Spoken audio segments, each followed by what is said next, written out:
Hello everyone, and once again welcome back to the PUBG Mobile Club Open 2020 Fall Split South Asia group stages. Today it's going to be day number 3, and it's going to be a great day as we are going to see the group start to mix and match against each other, and some intense action we have lined up for you guys. My name is Varun Super Johnny John. Once again we are going to be seeing 4 games from the teams of South Asia representing their country, and they will be fighting for the slots in the PMPL Season 2 along with the prize money. But allow me to introduce my analyst and my co-caster for this evening. Ladies and gentlemen, it is going to be the Papa Bear himself, Fixes. Thank you so much, Johnny. We got to witness some intense PUBG Mobile action yesterday. 7C, one of the teams that definitely comes up to my mind, the way that they have been performing. But today we will be having a set of different groups playing amongst each other. So new strats, new play styles, new execution. So everything is gonna be new over here, and I'm really excited for that. Yeah, even I'm excited as the teams are getting ready to step into the battlegrounds. And as we said, right now we are at the group stages, after which top 24 teams from here will be moving on to the semi-finals. From the semi-finals, only the top 11 teams will be moving on to the finals. Why 11? Because the 5 teams that represented the region of South Asia in the PMPL Season 1 have been given the slots already in the regional finals, and they're going to be fighting there for a second opportunity in the second season of PUBG Mobile Pro League. But coming back to the conversation at hand, these teams that are with us right now, along with the teams that have the slots in the finals, once they reach there, they're going to be fighting for the prize money. And along with the prize money comes the slots for the PUBG Mobile Pro League Season 2. The top 4 teams from South Asia will be moving on to the PMPL Season 2. The rest will have to settle with the cash that they get.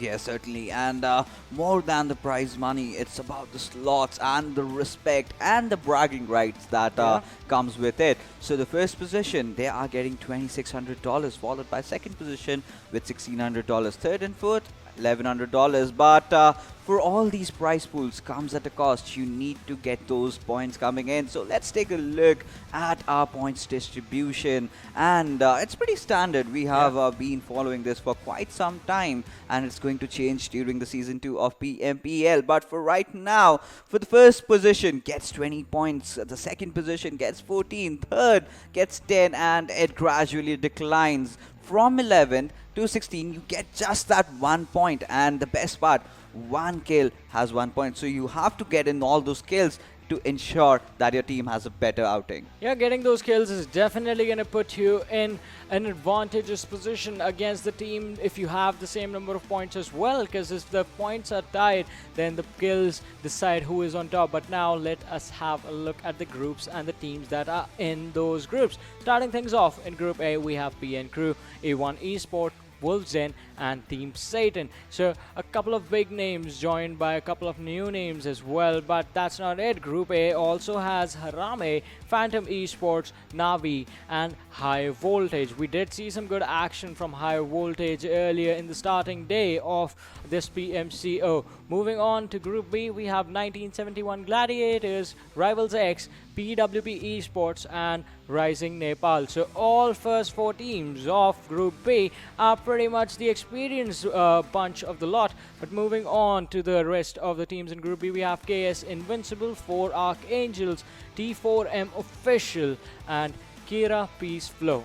Yes, and we will also be taking a look at Group C, where we have KSX, 999X, DoyenKnightSs, AzraelGaming. We did see a very good outing coming in there from DoyenKnightSs, and they will be looking to strengthen this lead that they have. But taking a different look at the rest of the teams from Group C, we have AzraelGaming, Soulz of BD, NRZ Hunter. And if we take a look at Group T, we have got a lot of teams. TDP, Salty Squad, definitely be the ones shining out. Yeah, Venom Legends also had some good, amazing performance along with Thunder Yetis, but Group D also has 7C Esports, Abrupt Slayers, E2S, OPM, and Angry Springs. E2S, OPM, definitely a strong name and a team with a lot of fans, as well as we did see the fans showcasing them love in the chat section of the broadcast. If you guys are supporting your team, just spam heart along with the team that you want to support and support them while they try to battle out for those 4 crucial slots for PMPL Season 2. Yes, I mean, that is pretty much immense. Like from Sri Lanka, a lot of people just spamming and supporting their team.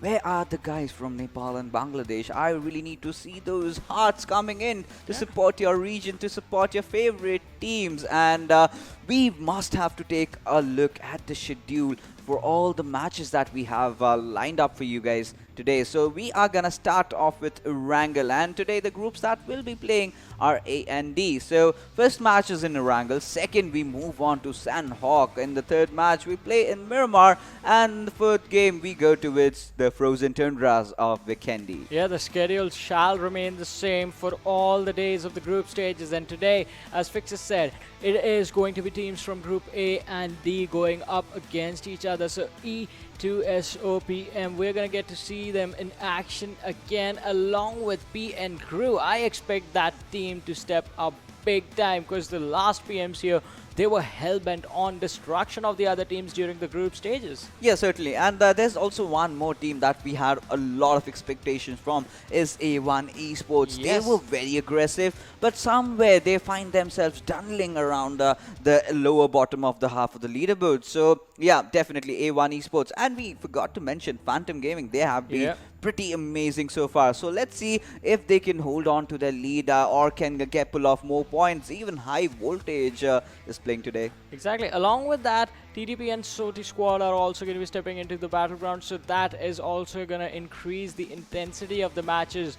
And another big name to look out for is definitely going to be 7C Esports, with the like of Hungry Box and Aru stepping into the background. I think you have also started to notice it is really difficult to finish off Aru's.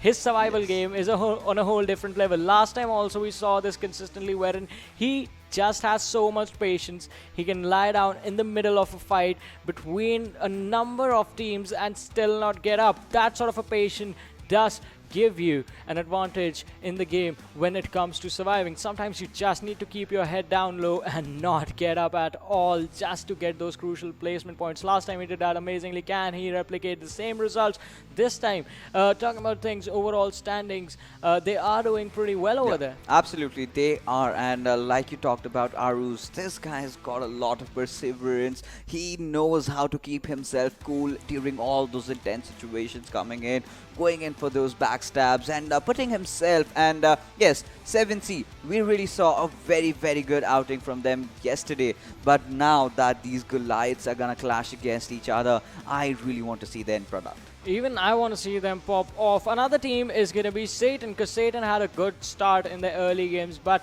later stages they messed up a little bit, because of which the points got balanced out.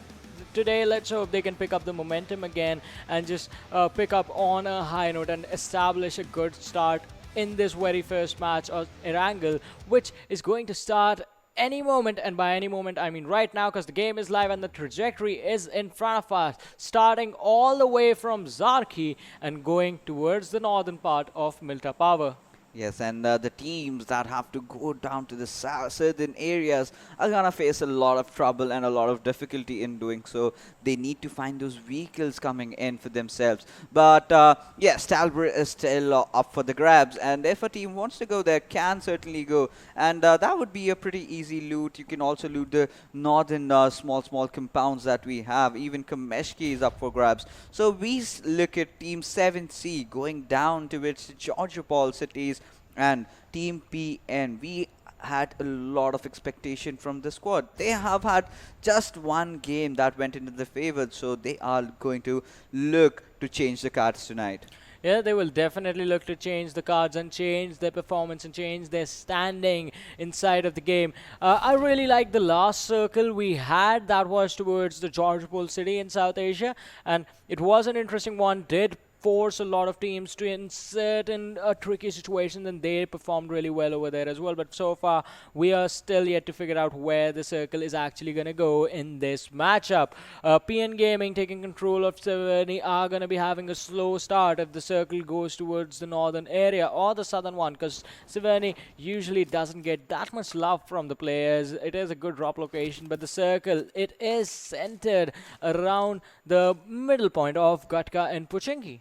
Yes, and again, a quite generic circle like we always talk about. And in the circle, today, while we were casting the PMCO region of Pakistan, in fact, we saw some unique shifts. But right now, what do we see? We get to see Navi's Wraith in a whole world of trouble as the men from Salty Squad are marching down onto him. Blah blah will definitely find him down. Rat does take him down, but Rushin is the one who comes in with a trade-off.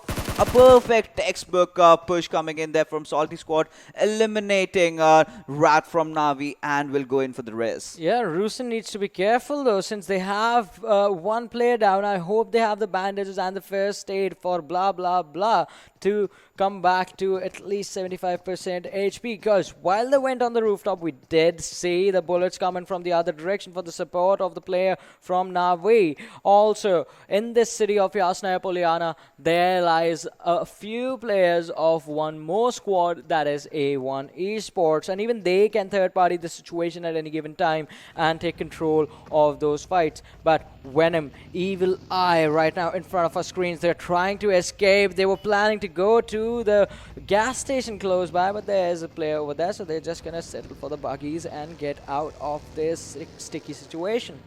And right now, this is a team that was playing amazing yesterday that we got to see. But right now, Team Navi, they really need to get their loot fast up and go search for some vehicles and get the hell out of here. Because the more they're going to delay, the more the chances for Team Salty to try and capitalize on the situation. Because one knock and they are not going to stop. They're just going to go deep down with the push coming in. And right now, always the problem with Yasnaya has been with the vehicles. You get good loot, but vehicles is where teams kind of are hesitant to go into that area. You just have certain spots, and it's not even 100% probability that you will find a vehicle also inside the garage. So you have to really move. So that is going to be a very crucial thing. But in the circle, I see a lot of teams that are already competing for the center, and one of them is Team PTS. Yeah, Team PT, they actually will be able to find the circle, but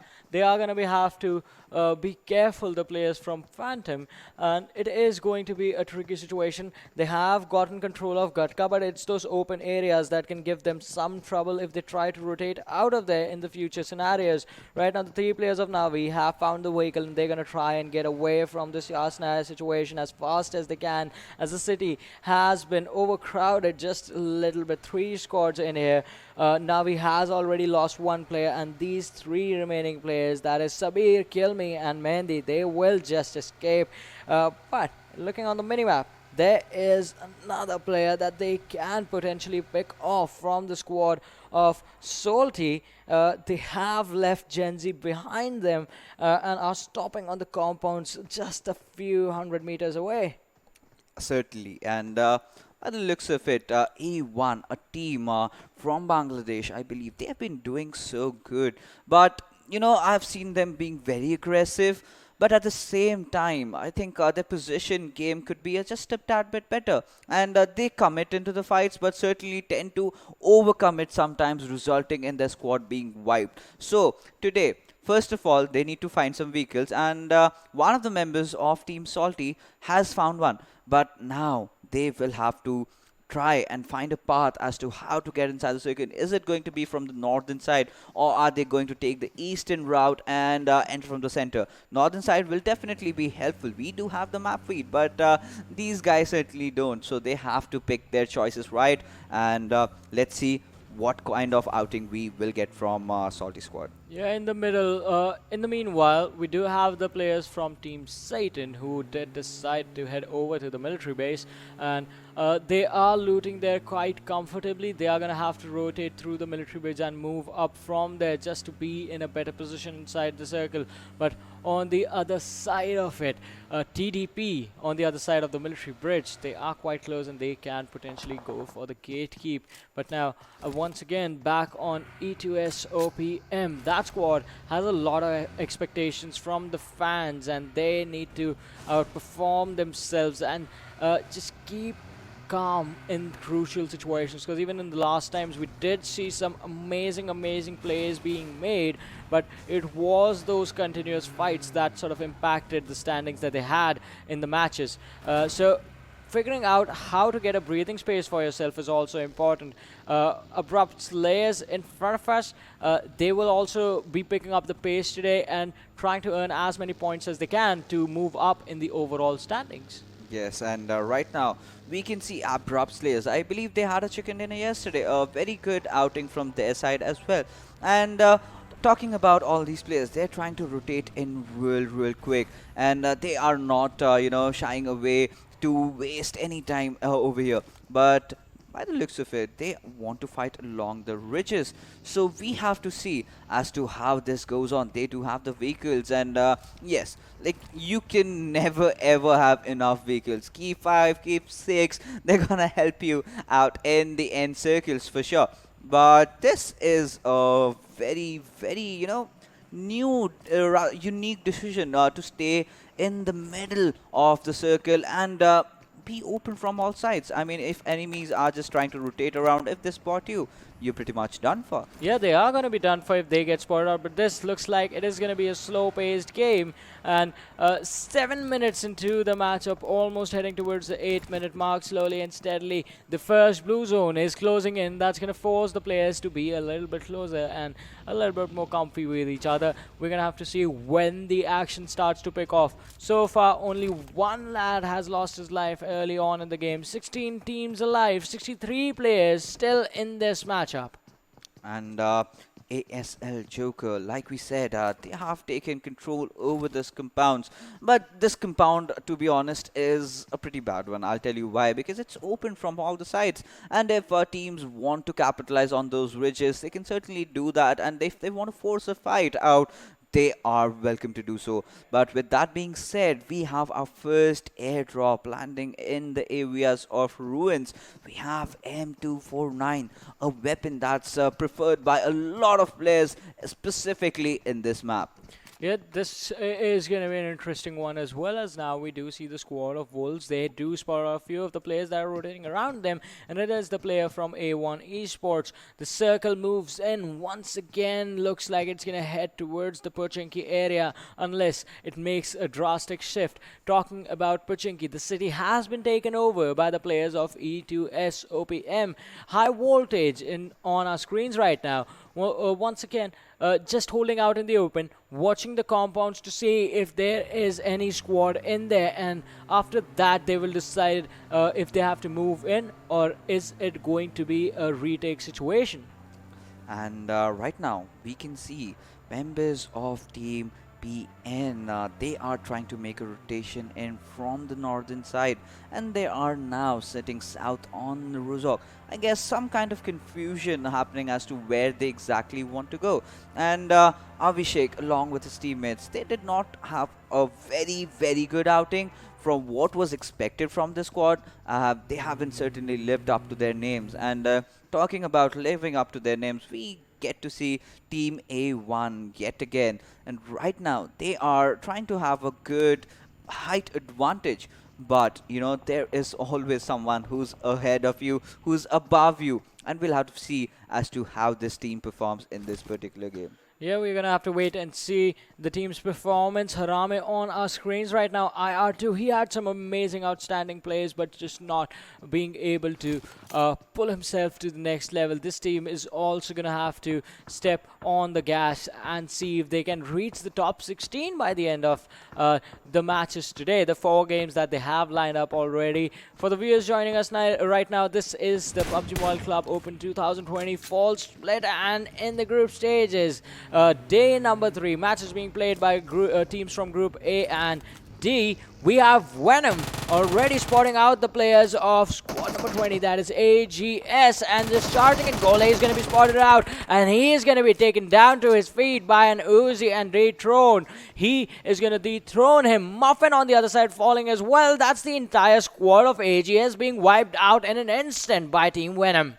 I mean, Team Venom definitely using the best out of Evil Eye, who's got so much experience coming in from INES, I believe. And that fight just happened so quick, so fast. I mean, it's just like the other team just came right in front of them. And Angry Springs, there you go, getting eliminated at the 16th position, and I'm sure they're not gonna be happy with that. They did expect a better outing from themselves, but right now we can see high voltage getting into action. Nice Haven taking down Sinister. Like I mentioned, there is always going to be that one squad who is above you, and that is exactly what happened. Yeah, the squad was above them, and quite literally, in fact, as well, as they had slightly higher ground, took advantage of that. The rush didn't come in, and the instant finish was required. Had the fight going on for a long time, it could have swinged either way. Right now on our screens, another team, another big name was TDP, and here comes the second airdrop with the AUG, the tactical stock, and the level 3 kit, the backpack, the helmet, and the armor, which is pretty important in the fight. But moving on, the blue zone has been closing in for a while now, and we will get to see the third circle. Satan, they were still on towards the military island. The circle moves towards Pochinki yet again. I think this has to be an interesting rotation, and we're going to see how the teams are going to make it, as we do see the players of Salty moving towards the southern edge of the main island, and now they're going to have to move towards the northern area. The teams that have decided to stay on those open areas, those open compounds in towards the Gatka location, they are going to be in some trouble, as now they're going to have to cross those open areas and start heading towards the already clustered southern side of Pochinki. Well, like we were having a discussion, I gotta ask you this. I've asked to the other players, which is your favorite drop, Johnny? I mean, the airdrop. The Which favorite weapon? airdrop, Yep. it's going to be the M249. And why? I just love the fact that I have 100 bullets and I don't have to worry about going on a reload for a really long time. There you go. I mean, it's basically spray and pray Yeah. for you going out there. But right now, Team PTS, they are taking a look onto which the shore areas where they have spotted a squad, but they also do realize that they can be at a better position right now. And though they are sitting in the center, this might just backfire if other teams just kind of, surround them and come in on them together. Then they're in for trouble. But talking about teams in trouble, this certainly has to be one of those Team HARAME. And we did see them in the first day. They were kind of struggling. And today, let's see, have they done their homeworks correct? But wait, are those tires flat? Yeah, the tires were gone, and I What don't is think this Rafat orientation, realized that the situation is that his vehicle was stuck over there. He was still trying to back out, and I think now he does. Yes, he certainly does. And let's see what will happen. But we see Frankie taking down Evil Eye. That's a pretty big knock. And we will also have to see whether Team Satan goes in for the push. But, the revives are going to come in. Team Satan, they are just in the neighboring compound of where Team Venom Legends are located. They are searching for yet another knock. And I think after that, they might go in for the push. But I love the way the teams have placed themselves. Detron being on the back lines, trying to provide that supportive fire. But right now, Satan going into a standstill, still trying to bait out the players of Team Venom Legends. Let's see what happens. Yeah, that is going to be a good move. But moving on to the other direction, we have Abrupt Slayers, who looks like they are going to be in trouble as Legend is going to be spotted out. He's going to be put down on the ground, forced to be on the ground, goes behind the smokes, gets back up, and is going to try and see if he can spot some of his teammate. Haven, he is closing it, but Wolves 6-9 with the nade being thrown. Can he get the knock, or is it going to fall a bit short? Almost at the location where Legend used to be. He got up in time and ran away. That was such a good decision, but now both these teams are going to be in trouble as we do see the next zone, and it is away from them. They need to get a knock, or they need to just get away and avoid this fight entirely. And I say this for both these squads because an early rotation right now is going to put you at an advantage. E2S, OPM, they are in a wonderful position smack in the middle of the circle. Yes, certainly they are. And this time the circle goes south of Pachinki and E2S OPM. And they are a squad from Maldives, and they've been performing so well. And Touter, just the one player bring from Sri Lanka. So a lot of new players, a lot of different regions. That's the best part about PUBG Mobile.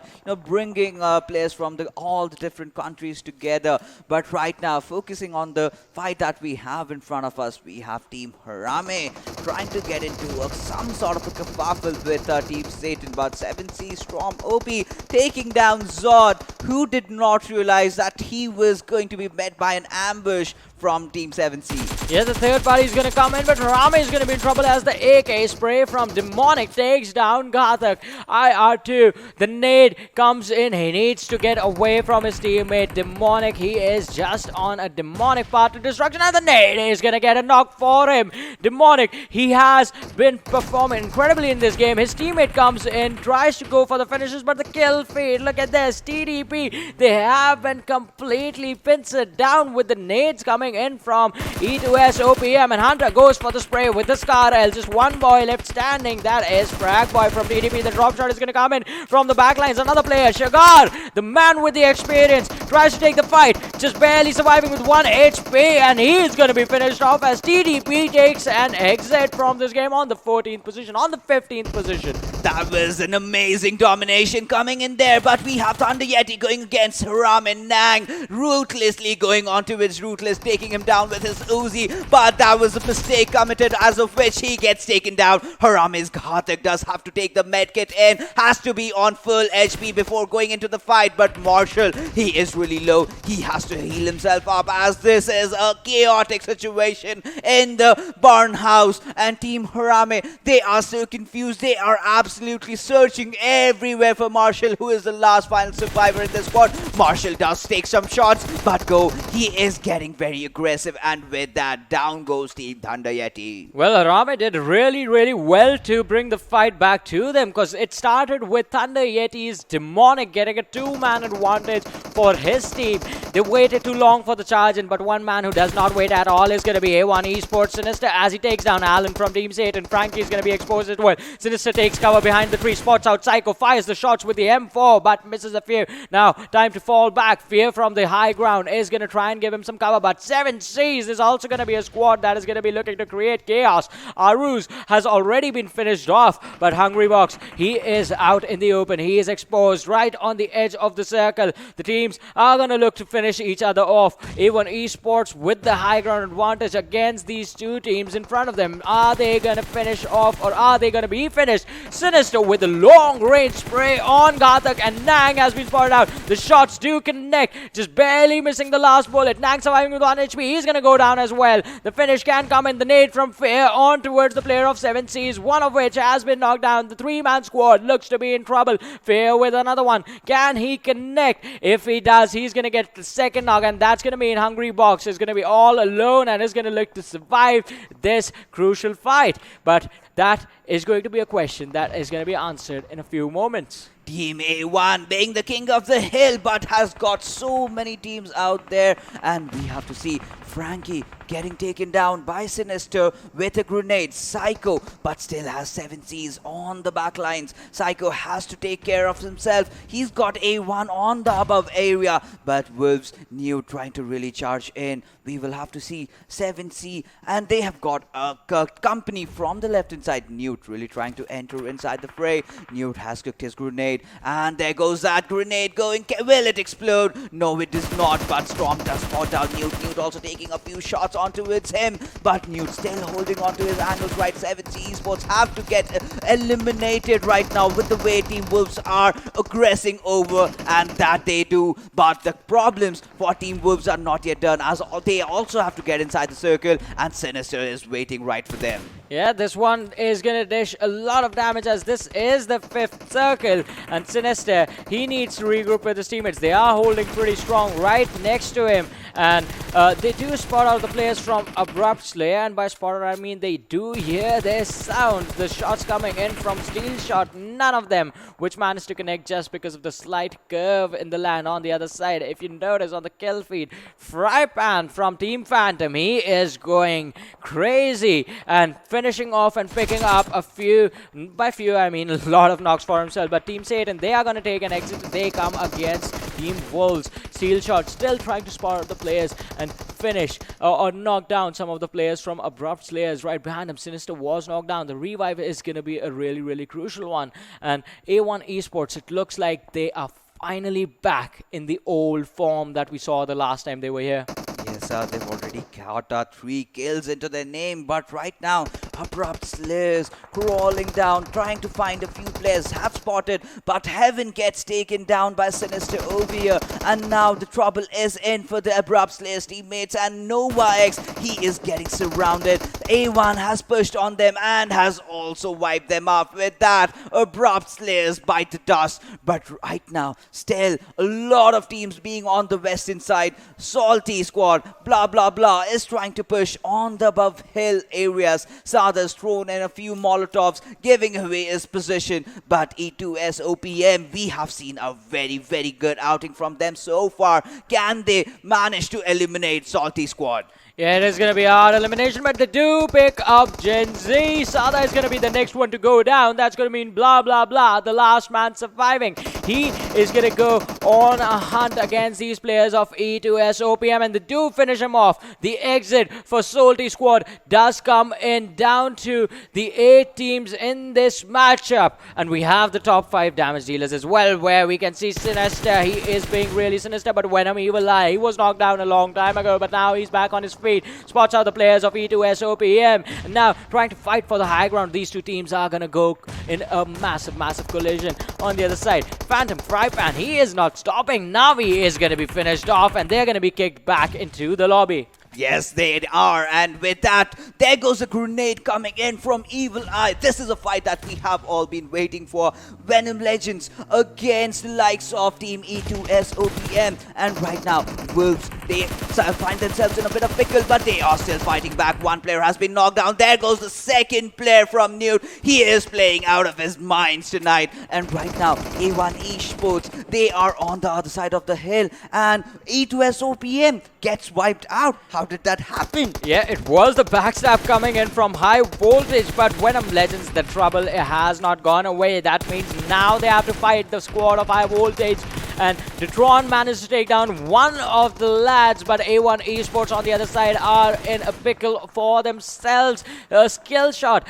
He did manage to take down a couple of players from the side of Wolves, but now he has been knocked down as well. And the support from the backlines, it looks pretty strong. Sinister and Shoykot, they are trying to pick up the slack, and they do that. Steel Shot is going to get a revive. His teammates are here. They are here to save him. The smokes are here as well.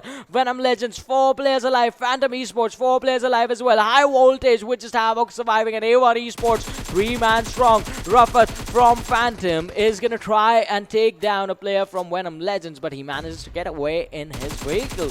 Yes, certainly he does, but we will have to see as to how Team Phantom can they finish it off. 4 teams remaining, 12 players alive, everyone having a good chance in taking this chicken dinner. But right now, Venom Legends definitely find themselves on a very good position as they hold on to the high ground. But you can see the players from Team Phantom are trying to push in, but Sinister, he still wants to fight, has got 9 kills for him, for his teams. This team is doing phenomenally well, but right now, Team Phantom, they are looking forward to march down inside the circle, but Venom Legends does not want to let them come in. Frypan, he is trying to spot a few players down with his Uzi, but Titron also retaliating back. Reload has come in. He needs to heal up. Can Venom Legends hold on to the push of Team A1? Yeah, that is going to be pretty important to hold on and hold them off indeed. But both these teams right now a little bit outside the circle. They need to move in towards their left-hand side and take the high ground. Venom already have that advantage. Lemmy, he has the Molotov burning in front of him. Just denying him the ability to peek, but A1 Sinister from the other side of the mountain connects some shots on Evil Eye, dropping him down low, and Apollo is going to be taken down. The drone has been fired out. The knock might just come in. No, he steps out of the vehicle and Prone's down at the same time. Sinister, he needs to be really careful. His helmet is gone. His armor has taken a lot of damage. Goes for the kill secure on Apollo, and his team is also trying to secure their point and try and reduce the numbers of Team Venom. Apollo's kill is going to be secured, and Rafat from the other side, the backstab might just come in, and Venom Legends, they might have just sandwiched themselves in a really bad spot. Yes, certainly they would have, but there goes, down goes high voltage, and we just have 3 teams remaining, and Venom Legends still trying to survive, but this chicken dinner might just go into the favors of Phantom Esports. But Shoykot, he still wants to spot out his enemies. He has got that blood hunger coming in, and there goes Team A1 Esports marching down onto its opponents. Can they spot some teams out? This circle has become shrinking pretty small, and right now the grenades are going in, but A1 Esports still holding out on the high ridge. 3 teams surviving. Venom Legends are getting a breather over there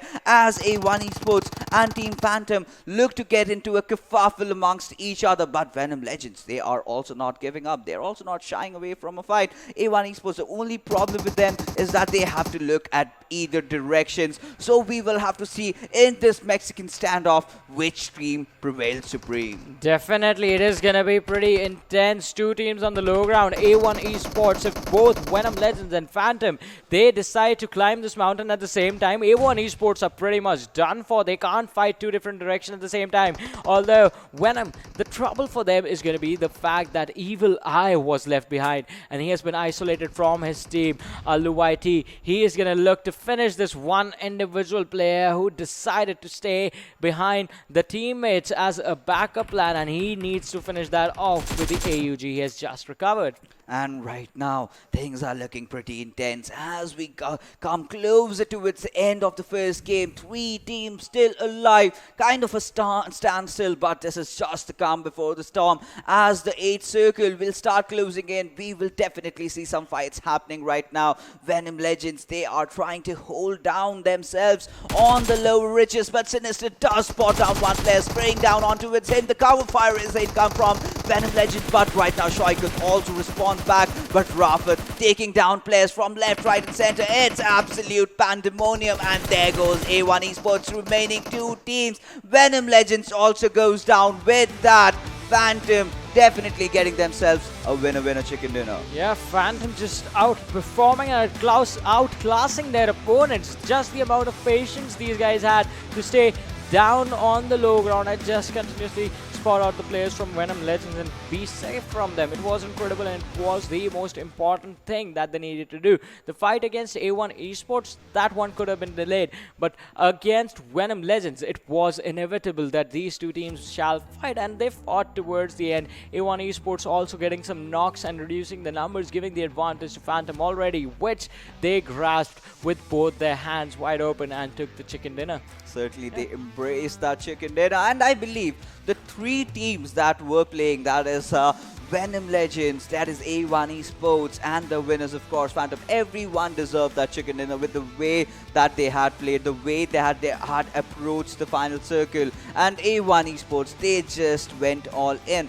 But there is also a team that I would love to mention, that is E2SOPM. The way they wiped out TDP, that kind of aggression again that we got to see from themselves, that is commendable. Yeah. Once again, it was the nades playing a big hand for them, and it feels like that team is really good with the utility usage, perfectly on point, and being that good actually gives you an advantage wherein you can just stay and take fights in a really weird situation, not allowing your opponents to push in, just denying the pushes and giving yourself a lot of breathing space. But for now, let's have a look at the MVP for this game and see who was the player who outclassed everyone and stood above everyone else in the server.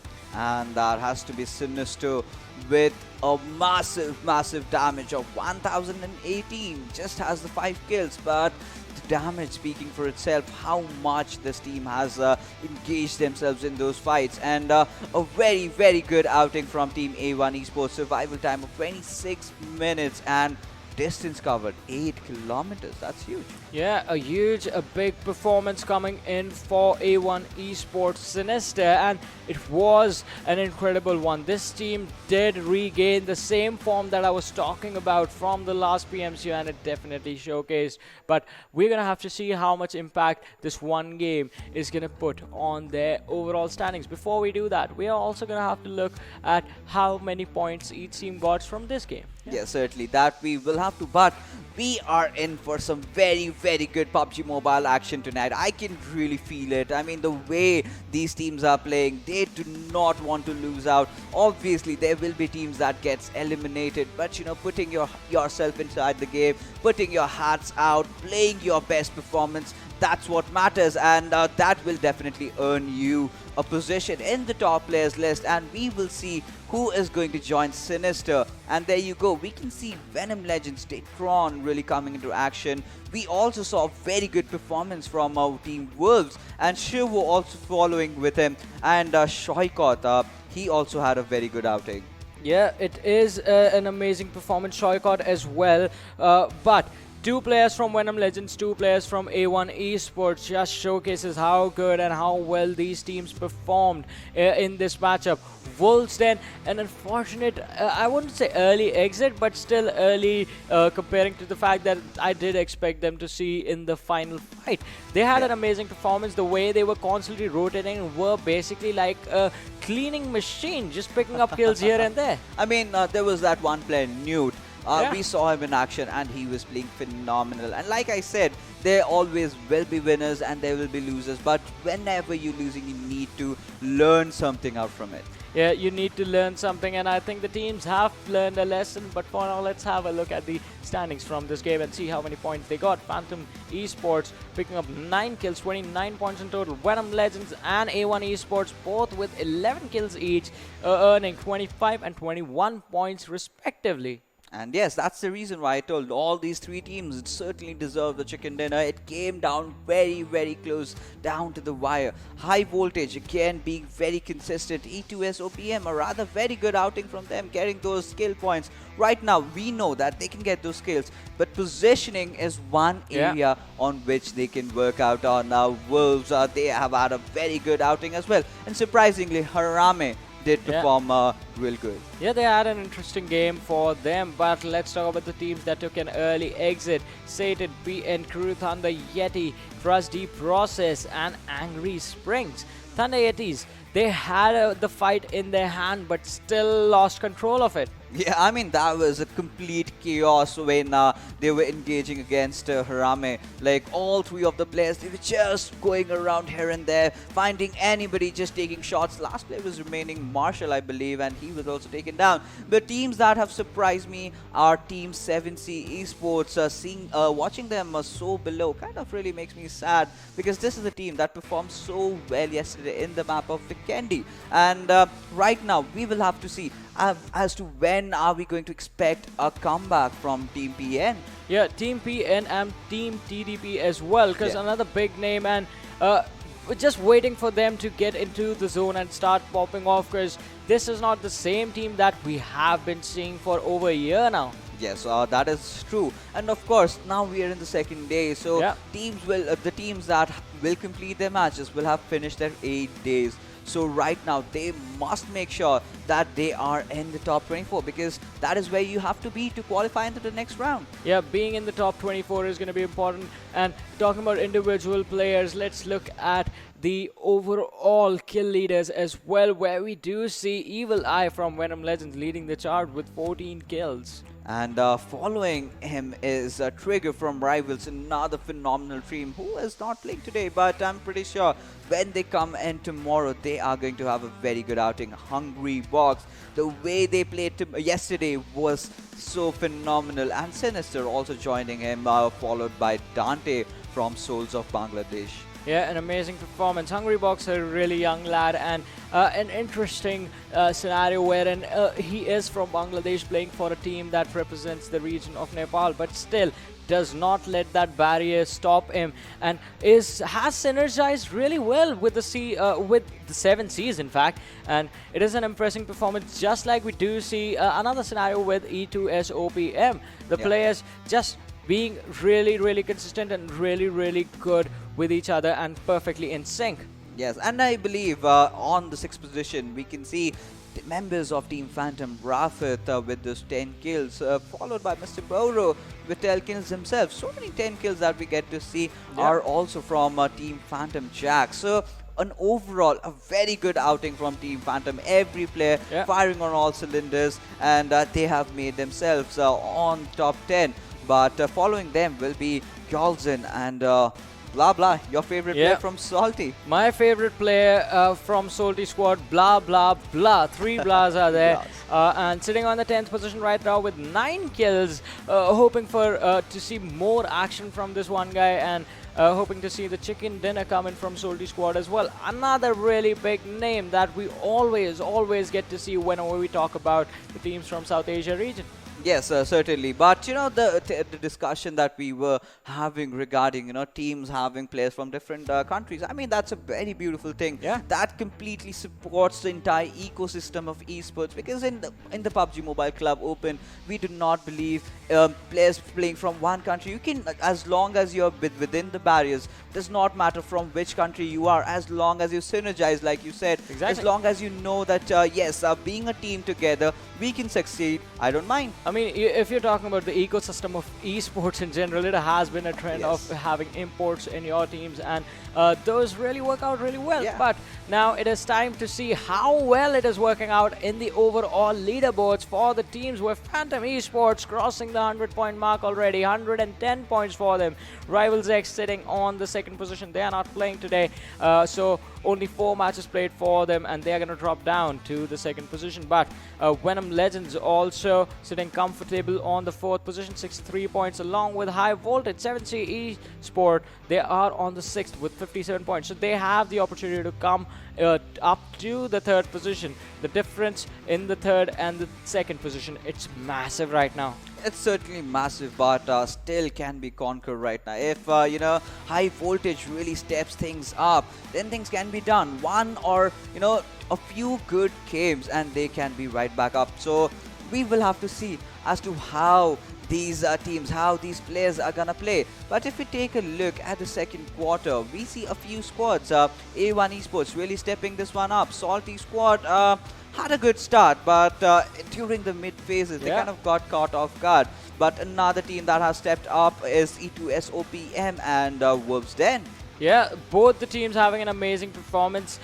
Two outliers in this table is going to be E2SOPM and A1 Esports, with them having more kills than placement points. An interesting position to be in, because placement points they can still start picking up. Also, Soulz of BD, the difference being 20 placement points and 22 kills, but moving forward 17 to 24 teams over here, they are going to pick up their pace a little bit today. We do expect them to do that and finish in the top 16 somehow.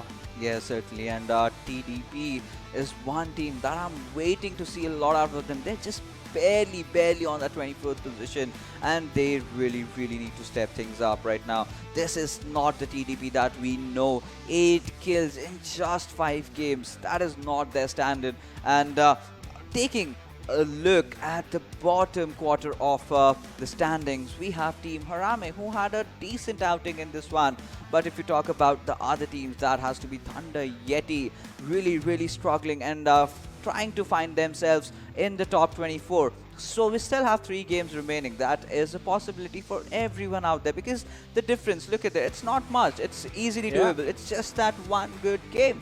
It is that one good game indeed. You just need to have at least one chicken dinner to make it somehow into the top 16, and from there on out a couple of decent performances and you can secure your spot for the semi-finals. But before we head towards the game number 2 of today, we're gonna head to a short break. You guys stay tuned, keep watching, we'll be right back.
Welcome, ladies and gentlemen, to PUBG Mobile Club Open Falls Play 2020. We are casting the South Asian region, and alongside me today is none other than Phoenix, who's joined in. So, we are gonna watch the match of Sanhok as to see how the teams are gonna perform. So, Phoenix, what do you anticipate from these teams?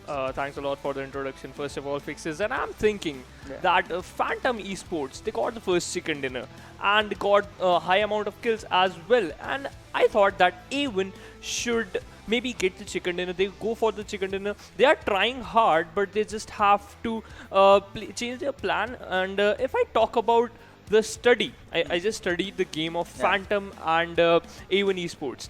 They always move in a 2+2 split, which always give them in a high chance to anticipate and dominate and to eliminate the team as well, which they have to face. And that is kind of a very good strategy because they always work out, and that's why Phantom is getting chicken dinners and getting placement points, and they coming second or third position as well.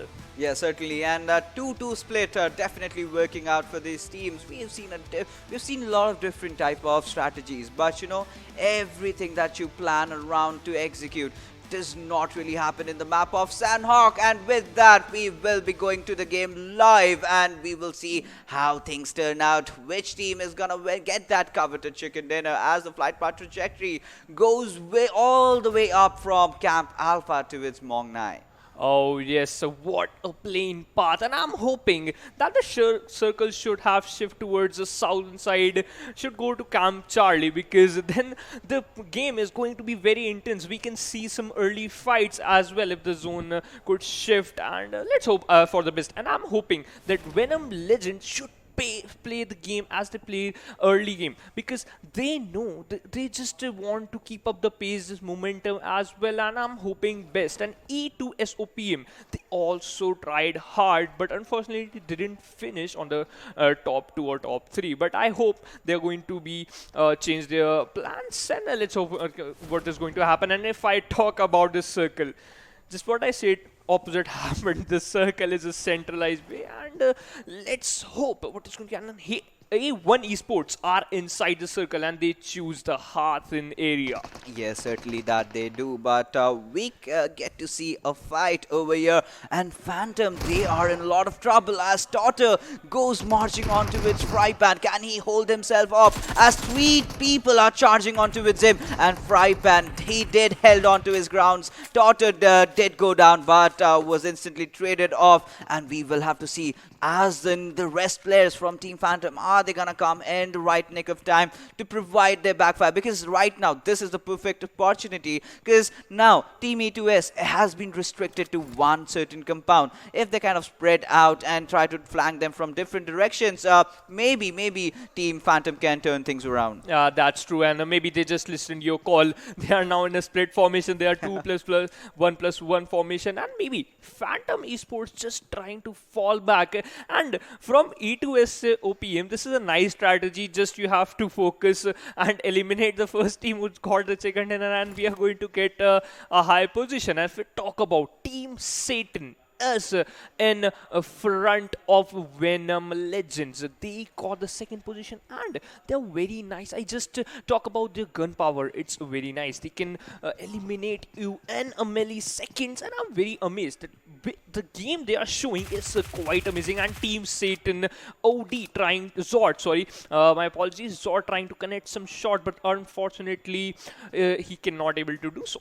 Yes, and this fight has been broken down in Painan.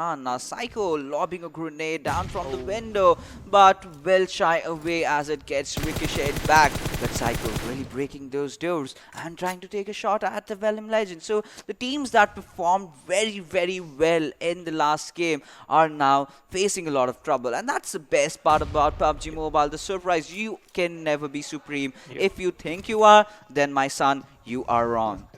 That's amazing. And if we move forward to the Venom Legend, Evil Eye, he's playing a supportive role. Whenever a teammate wants some cover fire, he give it to, and this is a very good thing. At Itron, maybe he just first, whenever I see, he just knocked the player and then the team pushes. he do a very great job, because first knock give you advantage, and then the player who got knocked out, the team got a little clumsy, because they have to revive the player as well as to stop the attack which is going to come from the another team. And by the looks of the circle, we can expect a western shift, and we have seen that happen time and again. Team PN, I guess they are crossing the waters over here, and imagine if the circle again makes a curveball on towards the left hand side, and they will be the ones kind of being very angry. But yeah, looking at how things are, now we can see a bit of a standstill happening. Really nothing across the map. Salty having domination over Paradise Resort, but Team Harame, they have decided to play the center areas this time. And right now, PTR's Jax, they have lost one of their players, but they are in for revenge as they have knocked down Mayfixall, and Hunter does have that flank angle, but we will have to see as to how Team Phantom retaliates. That's true, because in the early fight, E2SOPM, yeah, they just eliminate a player of Phantom Esports, and they just want to get revenge. And yes, Jax is trying, just knocked a player, but he could not able to finish him, because here's a cover come from E2SOPM. And Lemmy, maybe he just spotted the player of E2SOPM and he fallbacks. Maybe they just fall back. They just have to cover. Okay, he's just trying to get some shots, and he thought NA just left with only 50 HP. He's just going to get him full. And if we talk about Hunter, he have one kill. He know that he just have the confidence just boosted up, because they're in front of them, the Phantom Esports. And if I talk about Phantom Esports, just again taking fallbacks again and again, just don't want to take early fight. Is this type of strategy or what? What do you think? I think that's a strategy. They need to survive. They need to get them more points, because they've already lost one player. And well, we have the first airdrop, M249. A lot of M249s dropping off. I really miss that MK14. But well, M249 in the close maps of Sanhok, where things happen to take in a very close range combat situation. I think that's a good weapon where you have to just run and gun. Yep. But right now, Team Phantoms, Rafat, he is crouching down. He is sneaking up. We will have to see whether he will find his prey. But right now, Detron having a cover of the rock, has spotted a team up behind themselves, but they look to retreat as they are all trying to take the center of the circle. But there you go, Daughter taking down Lemmy, and that was a very, very far knock, provided the gun that he had. Yeah, that's amazing. And I think so this strategy that what Phantom Esports is applying to fall back and not take early fights, this is not working out for them. Maybe the aggressive play is nice, but PTR Jax not out MIFXAL, which is nice. Maybe they are just going to be on aggressive side. Yeah, we know that if Phantom Esports play aggressive gameplay, it worked out. Let's see that this is going to work out or not, because they left with only 2 players. They certainly are, and now with that, Team Phantom does want to take their revenge of their fallen comrade. Rafat is marching in, and will he find Fixel? Fixel trying to heal himself, but Rafat has taken a lot of damage. Daughter coming in, taking that beautiful knock, instantly finishing him off, but gets traded down by Jax. This is one good fight emerging from both these teams, shying away from nothing absolutely. Fixel does not have bandages or any kind of heal. That is what exactly we can see. But Hunter, he is already knocked down. He just wants to give away his position to the opponents, and he is making those call outs right now. Both the players from E2SOPM have closed in, but Phantom's Jack being the last member surviving, it's a 1v2 situation. Can he clutch it out as Daughter make it 1v3? 3 players are pushing onto it, and Jack's really trying to juke them around, finishing off Hunter, taking down one more player before getting eliminated himself. And Phantom Esports, gets eliminated at the 16th position. Oh my god, this is a very bad setback for the team, because if we know, Salty Squad be in a big trouble because they lost a player in a fight with against the team number 11, which is Team NAVI, and Team NAVI know what to do. This Salty Squad is one of the most aggressive team here. They are inside the Paradise Resort. Can they make it? They just lost one player, but still one player is also knocked off NAVI, but yeah, he got revived. And if we talk about Phantom Esports, the strategy didn't work for them. Maybe they just only aggressive thing suits on them, and yep, maybe they're just going to shift their plan. They're just going to rely on plan B or plan C, and let's hope best for the next match for them.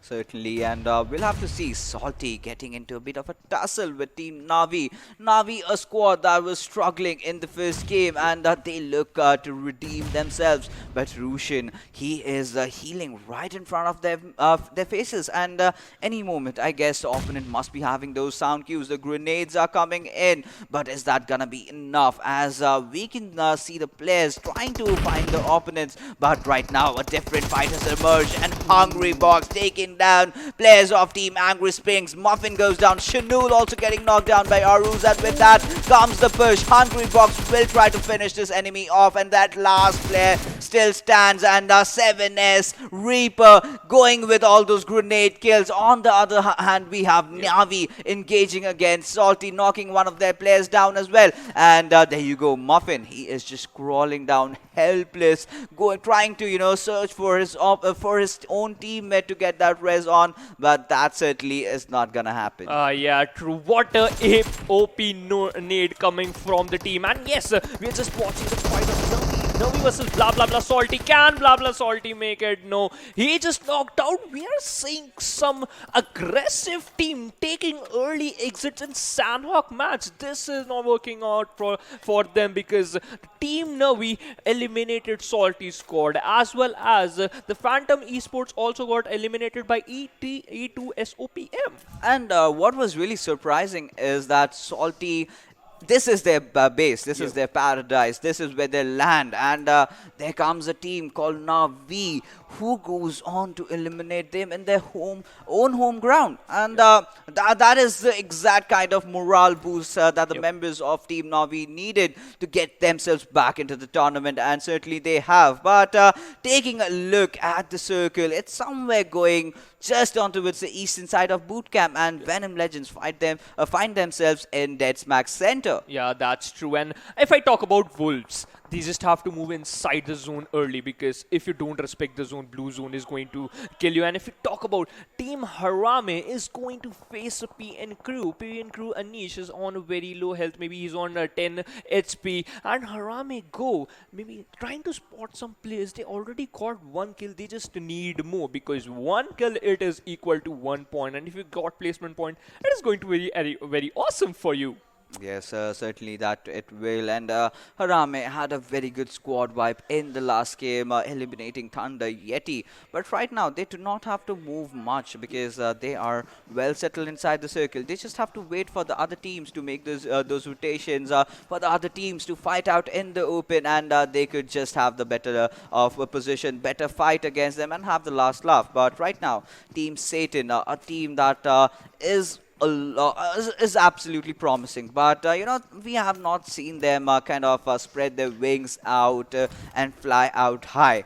But this is a game in which they are looking to build some momentum for themselves as well. Yeah, that's true. And if I talk about Satan Frankie, in the previous match, he is trying to spot player. He worked as a scout, and yes, he doing the same thing. He spotted player, giving information to the team that there are some players, that there are some players, we just have to charge in or knock some players to get some kills as well. And NAVI just knocked out Venom Legends, a player. NAVI is also trying to get some kills. They just get a morale boost after eliminating the Salty Squad. Yes, certainly they do. And with that, Satan going in for this 2-2 split, and we will have to see, as in the very rainforest map of Sanhok, will this strat work out for them? They've got 2 players in the compounds and 2 players right in the open, and in front of them they have Venom Legends, and all the 4 players are together. So this is a strat that is getting outplayed. And if Venom Legends decide or knock down one of the players, especially Psycho or Frankie, this is almost a game over for Team Satan. But by the looks of it, they have decided to retaliate. A very smart decision from themselves. And Team HARAME, look at them. They're just not even moving an inch. And why should they? Because they are almost in the center of the circle. Yeah, absolutely true. And if we talk about again Venom Legends, they are applying the 2+2 split. It always work out, and Wrath getting some shots from Venom Legends side. Can they spot him? Can Wrath spot him and knock some players and force them to fall back? He's just trying to tap some single shots, but a single shot didn't get connected. And I hope that Wrath, the NAVI team, should fight toward to Venom Legends, and I'm hoping that this is going to be very nice. And if I move towards the zone got shrink, and here's the side, Venom Legends are inside the room, HARAME is inside the zone, NAVI inside the zone, Satan inside the room. Most of the teams are inside the zone, but some teams still have to move inside the zone because they're outside. And if we talk about the airdrop 3, here comes the Groza with 7.62, a suppressor and level 3 kit plus the medikit. I mean, this has to be the best drop right now. I certainly want one team to go out there, spot that Groza, get it, get that suppressor in, because in those final circles, it is of absolute importance. I believe, just remove all your attachments, even if you have the compensator, and go for the suppressor, because in the final circles, you have so many teams around you, and that slight little sound advantage that you can get for yourself might just help you get that chicken dinner. And in those close fights of that we get to see in Sanhok, how important that weapon can be. But right now, you can see Golay just on the neighboring side of 7C. Arus and all those members are alive. 7C having a very good outing this time around. 3 kills already to their name. Had a very bad start, but they are also looking to play well and get a better position for themselves. Yeah, absolutely. And Agri Springs, only one player is alive, Golay. He don't want to give a single sound, because if he's going to give, 7C is going to rush towards him, and he got eliminated on the 14th position maybe, and this is going to be very bad for him, for his team as well. Yes, and Thunder Yeti seems to be in some sort of trouble, but there you go, the M24 speaking out, and one of the players of TDP gets knocked down. That's a headshot. That's a smack right on the face. But PN, they find themselves in some weird area. But right now, Marshall, everything comes down to this player right now. He needs to connect one more shots. Those revives have come in, but Abrupt Slayers legend throwing a low toss grenade, and Loon gets taken down by Joker. This is a perfect opportunity for him to try to make that push happen. But we will have to see where the other players of E2SOPM are around. Hunter has already been finished, and this is a perfect chance for Abrupt Slayers to strike. But Rat, look at him stealing the kill. A Loon goes down to him, and Mifixol and Totter, 2 players remaining. Can Abrupt Slayers end the onslaught that E2SOPM are dealing? Yes, that's true. And Abrupt Slayers are looking strong, but A2SOPM should have to work on their strategy. They are maybe fall backing because 2 men are alive only for the team. He got spotted out, but Legend got knocked out, and Lucy also knocked out Trena. He's just going to finish him instantly because they want some kill as well. They know if Mixwell, this nade work out, this is going to be very lethal. Nova X got only 30% HP, and the damage of nade is very high. He threw a Molotov. Mixwell is moving towards it, right? Maybe he's got spotted out. He's just cooking some nade. He just thrown, and Legend got very little damage. And Team 18, which is Abrupt Slayers, trying to push towards it. They only single players left, and Mixwell is only 30% health. Can he make it? He's just got eliminated. One more aggressive team take an early exit. Yes, and you have to watch out all corners, mate, if you are playing in Sanhok. And this has been a problem with E2SOPM. They are so aggressive, and they need to control that aggression. You cannot take fight all throughout the game. Somewhere, some teammate will fall, and then you'll just get pushed down. But Wolves Den, they are looking very good right now. They are trying to get their covers in. They've gone down to the compound. comes. But look at the circle, throwing a curveball, going towards the southwestern side, where Team Satan must be the one making those devilish laugh. Yes, absolutely. And Abrupt Slayer's player got knocked out one more time. Can they make it? He's going to revive them. If I talk about Wolves, he just moved inside the house. Ironic just moved inside the house to take cover. And when he take left side, a player got knocked out and he finished him instantly. That is very nice. And again, they are moving, pushing towards the Team 9, which is HARAME. HARAME is not looking so good. One more player got eliminated. 2 players are left only, and Wolves, they are looking very strong. And team number 13, they are just watching the match. Venom Legends, they are just watching that what is going to happen in Ghatak. Can he make this clutch? Can this clutch is going to happen? We are just going to see. He is having M762 with 40 ammo loaded. Just started fire. Let's see what is going to happen. He's just never single shot not got connected. And Ghatak, he has to do something right now. He's got the enemy right in his sight. He just has to enter, has to parallel for himself. The grenades are coming in from behind. He takes himself into the fire as he takes a lot of damage. He has to heal up. Just has those 2 first hits, 2 players surviving from his team, and now the push has come in, gets knocked down with the Groza, and Ironic certainly heard my cries and he has picked it up, and now I'm just waiting whether he has the silencer. But right now, Team Wolves 10, Newt, he is the one that is getting inside the circle. We will have to see as a lot of teams are marching from the northern area, and there is Venom Legends who are waiting for themselves, and we will have to see as to how this fight goes on around. Players are getting knocked down left, right and center. High voltage also coming into the action, also entering into the fray. Assassin and 9-7 also really close, and Shuvo, he is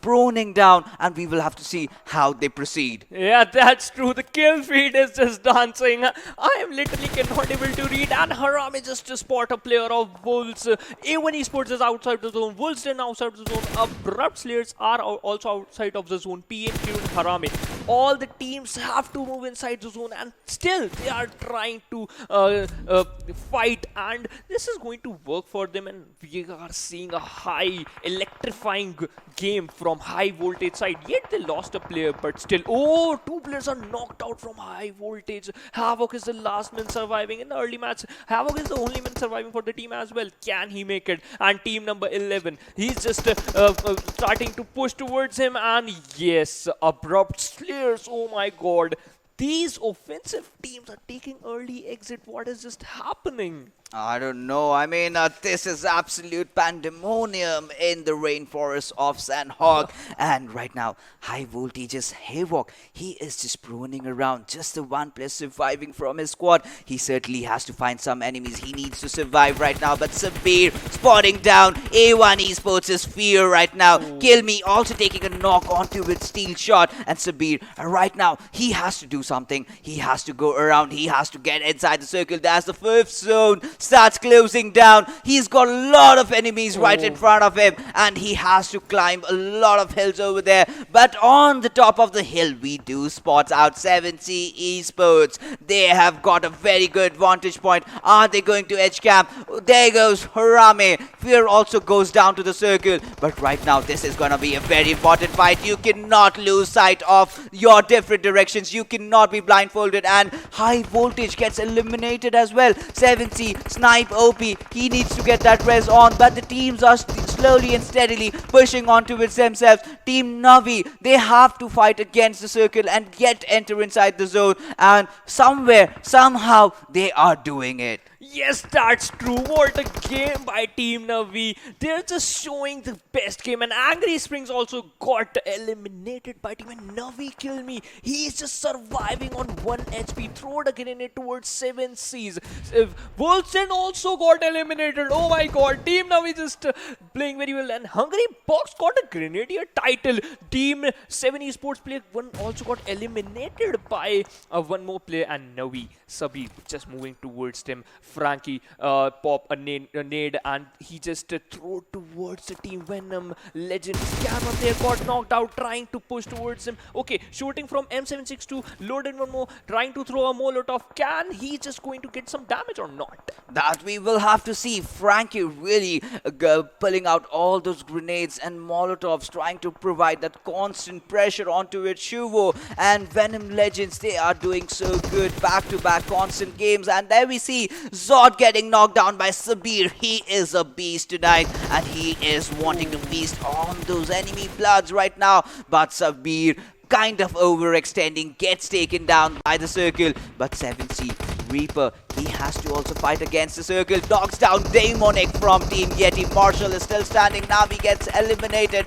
Aruz, this man knows how to survive. And Frankie throwing that grenade barely misses out of Shuvo. He is an Iron Man, but not for long, as Frankie will get that knock onto him. My god, he's just playing very nice. Only Zod have to get some revive. And Frankie, what a spray from Frankie's side. Venom Legends are in big trouble because Psycho knocked and eliminated Detron, and 7C's got eliminated, and Frankie wants this kill. Just eliminated. What he does, Havo just eliminated by an Evil Eye is the only man surviving from Venom Legends. The team who got the second position, can he make it? And PDP Frag Boy tried to get some kill. He just get the kill who he knocked out, and Team 16, which is trying to eliminate the TDP as well. The game is very amazing. All the teams are trying to fight. 4 teams are left and 8 players are alive. Yes, and as we progress towards our end phase of the circle, Satan certainly being the happy people out there, but not for long, because Frankie has been taken down. They have the circle advantage, but somehow Thunder Yeti are finding their way in, are fighting it through, taking one player after the another. Frankie has been finished off, and Evil Eye, just the player that Venom Legends need at this point to try and get some better position. But Ruthless goes down, and with that, Thunder Yeti have been eliminated. TDP squad, the squad that needs to step up, has finally done so. 2 of their players remaining. 1 kill just for the name, but the position points are definitely gonna matter. But Satan, they have lobbed all those smoke grenades, trying to block off all the entrance from those teams. But right now, the circle taking another curveball, now shifting into the favor of Team TDP. Yeah, absolutely. The snakes are inside the grass. Can you survive here? Satan Allen trying to spot some players because they know they have the manpower and gunpower as well. 28 ammo loaded in M762. Psycho also want to try and spot some players. And Evil Eye spotted a player, knocked out him. Can he convert this into a kill? But unfortunately, he got eliminated. What a batting from Venom Legends. Only 1 player surviving for TDT play. Okay, trust the process. Last one surviving, trying to fight, but unfortunately, he also got eliminated. And Team Satan got this chicken dinner. What a tremendous performance from this team. My mind got blown. Absolutely, Team Satan really holding off their horses, respecting the circle, and finally, I believe, you know, the creds for Team Satan has to go to Venom Legends. That has Evil Eye. He pretty much created the opening. He took that 1 player down from TDP before getting traded off, but then Satan knew that was just 1 player remaining, and they knew what they had to do. Had their 3 players, they were all surviving, just went in and finished things off, and a very, very good chicken dinner. Yeah, I'm just literally amazed because Satan, as well as they getting the chicken dinner, and they're reading the kill feed as well. They know which players got knocked out and at which time we have to push and eliminate the last player. And for the team, Satan got the chicken dinner. I must have to give some credit to Frankie because every time when he goes, he just gives some information to the team, and every time it works. It's a 3+1 split, which is very amazing because Frankie is doing his job very perfectly, and that's why Satan got the chicken dinner. And yes, obviously gunpower always matter, and that's how we see. That's why Satan got the chicken dinner. And TDP, finally they got the momentum. Can they keep up to the next match as well? I mean, that's a question that will definitely be on on our minds. But like you mentioned, you have to be sacrificial for your team. And Frankie certainly did that. And getting all this information, that is very, very crucial and very, very detrimental in the game of PUBG Mobile. And we saw some very good teams fight it out amongst each other. Some very big names getting eliminated very early right in the game. And a few teams that we really need to talk about. E2S OPM is definitely one of those teams. They went in for a very good start, were looking really promising, but suddenly, boom, they got eliminated. And this is one of those controlled aggression that I was also talking about in the Pakistan PMCO. Teams need to pick their fights right. Team needs to prioritize position as well. Just going for the kills are not going to get you that position points, and that is where exactly E2S are lacking right now. That's amazing. But if we compare from Erangel, we Yeah. didn't see very early fights, and we just saw fights in the 4th or 5th game. But E2S OPM just changed the meta, eliminated the Phantom, but maybe just have to keep up the momentum, but didn't they also get eliminated? And I have to be focused on Team NAVI. The way they are playing, they eliminated Salty Squad in their home, and moving forward, getting some kills as well. Maybe I could be more happy because NAVI is playing very nicely. They know that how they are going to do at what they have to do, and the use of utilities, which are really amazing. And I think that they must got a higher position in leaderboard. Yes, a very good outing from Navi this time around, and they respected the circle. Like we said, took all those fights very well. But yeah, they kind of overextended. A lot of players falling to the circle, and a lot of fights happening. That was absolute ruckus everywhere. Hocus pocus, chaos, anarchy.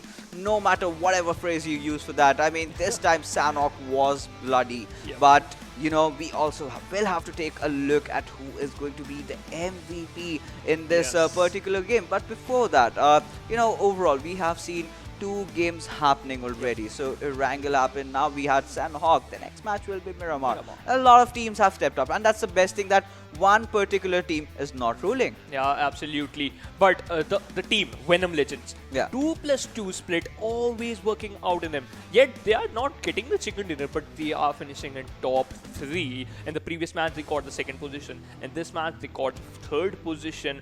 But placement point workout, because 14 and 10. It's also nice, and kill points also got some kill points because the gun power is nice, and Abrupt Slayers get eliminated in early stage. Yes, Abrupt Slayers. This is a team that we have to talk about because they've been so promising. They've got those good players. They've got good positions. And yes, certainly I feel the frag potential of all these teams are playing, that is immense. That is one thing that is a proven fact that we have seen in the matches happening.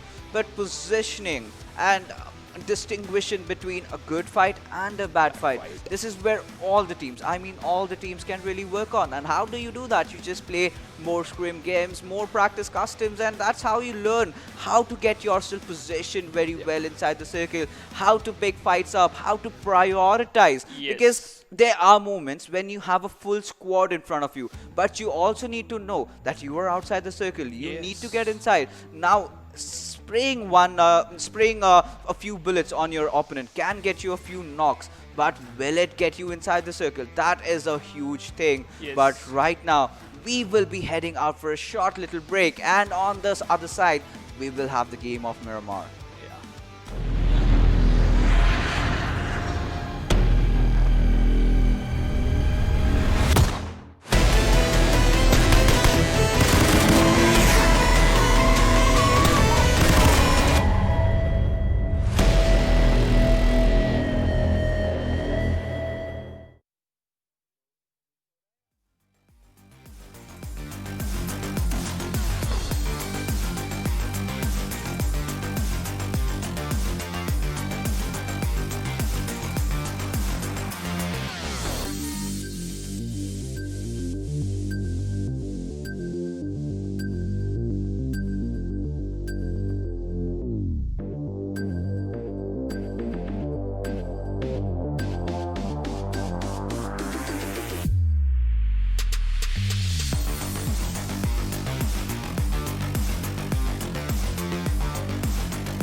Hello everyone, and once again welcome back to the PMCO 2020 Fall Split South Asia Region Group Stages. My name is Varun Super Johnny John. Joining me on the desk for the post-game breakdown, it's going to be Phoenix, and we're going to be looking at the stats of what actually happened in the last game. Yeah, Team Satan got the chicken dinner and TDP came at the second place. And we are very amazed from the Team NAVI. They also proved that they have the gunpowder and they have the game sense as well. Yeah, they definitely have the gunpowder, but we are going to find out who the MVP for the match is. It's going to be Evil Eye from Venom 2. Really good performances from the lad, just outshining above everyone else. 5 kills, 812 damage, survival time of 24 minutes and 46 seconds with distance covered of 3.17 kilometers on Sanhok. That is pretty good. Yeah, absolutely. Because Venom Legends is the only reason why the game from the last circle game easy for the Team Satan, because he just knocked the player of Trust the Process and the only man surviving from the Trust the Process, and Team Satan pushed towards him and caught the chicken dinner. Well, they did that in the very first game as well, which was Erangel just reducing the numbers of A1 Esports and finishing on second position. But now, let's see. Can Team Venom actually push for the chicken dinner in the matches that we have coming up next? That is going to be Miramar and Vikendi, 2 games remaining. Yeah, that's true. And if I talk about Miramar, we just talked about the snipers, marksman rifles, and the long guns, which is used for long range. And PMCO Pakistan, they always uses M4 and auto guns for long range. I mean, that has been the meta all around the world for a while now, wherein assault rifles have been used quite often in this big map. But for now, let us look at the top 5 players from the very last game and see who all made it over there other than our MVP. And it is gonna be Satan's Zod being there with his 3 kills, joined by 7C's our Ruse. Navi is gonna be represented by Wrath, and E2S OPM. We are gonna have Touter over there with 3 kills and 285 damage. Yeah, that's true. And if we talk about Navi, at the first, they landed on Paradise Resort, the home of a salty squad. And in fraction of a second, they eliminated. Because of that, they got a boost. They got a confidence that yes, they have the gunpowder, they can eliminate team as well. And that's why they got some kills as well and placement points. And if we talk about the TDP, the Trust the Process, one of the best team, one of the experienced team as well. They got the momentum. Finally, they got the push. They got the second position. Can they keep up the momentum or not? This is the first question. And Phantom Esports, they got an early exit in the previous match of Sanhok. Can they come up and get the first position and prove that yes, we have the beast mode on? In the previous match, we just turned it off because for you guys to get the chicken dinner, and we can get the chicken dinner as well. Well, that's going to be a pretty interesting situation for them. But let us have a look at the game-wise standing as well for match number 2 and see how many points did the other teams get. We know Satan is going to have a huge chunk with the 7 kills and the 20 placement points, sitting on the first position, 27 in total. Venom Legends on the second position because of them having a lot of kills, 17 points. Trust the Process, even though they finished second, they just had 2 kills, 16 points to them. And this can actually work out for this team. If they are consistent with their placements, they will slowly and steadily climb up and have a good standing. Yeah, that's true. And if you talk about Team NAVI, they got the 4th position with 14 points, as well as 7C Esports, they also got 14th position at 5th position. Thunder 80 got 6th position at 12 points, and A1 Esports Wolfston, they both got 8 points and 7th and 8th position respectively. And A1 Esports, they're showing a consistent gameplay. They're getting the kills as well as placement points equally. And Team NAVI, I'm really amazed by Team NAVI. They showed the dominance as well. And now I have hopes from Trust the Process. Can they get the chicken dinner? And Venom Legends as well? They are dominating from the first game and second game as well. Let's move on towards the second chart. PNCO got the 9th position. And I have hope from PNCO as well, because they know they have the experience. They just have to move inside the zone perfectly and manage the momentum of game as well. Yeah, I completely agree with that. PNCO being an experienced lineup, they just need to just step back into the same zone, just like A1 Esports did in the very first game. game, just like Trusty Process did in this one, and just like the players from Team Venom. They have been really consistent. They have had an amazing set of matches, but the chicken dinner is still not in sight for Team Venom. They still have 2 more games to go. Yep. That means 2 more opportunities to get that chicken dinner. And I think it is going to be pretty intense. Yeah, that's true. And I'm looking forward to Abrupt Slayers, Yeah. Salty Squads, Phantom Esports, A1 Esports. Yet A1 Esports got a nice position.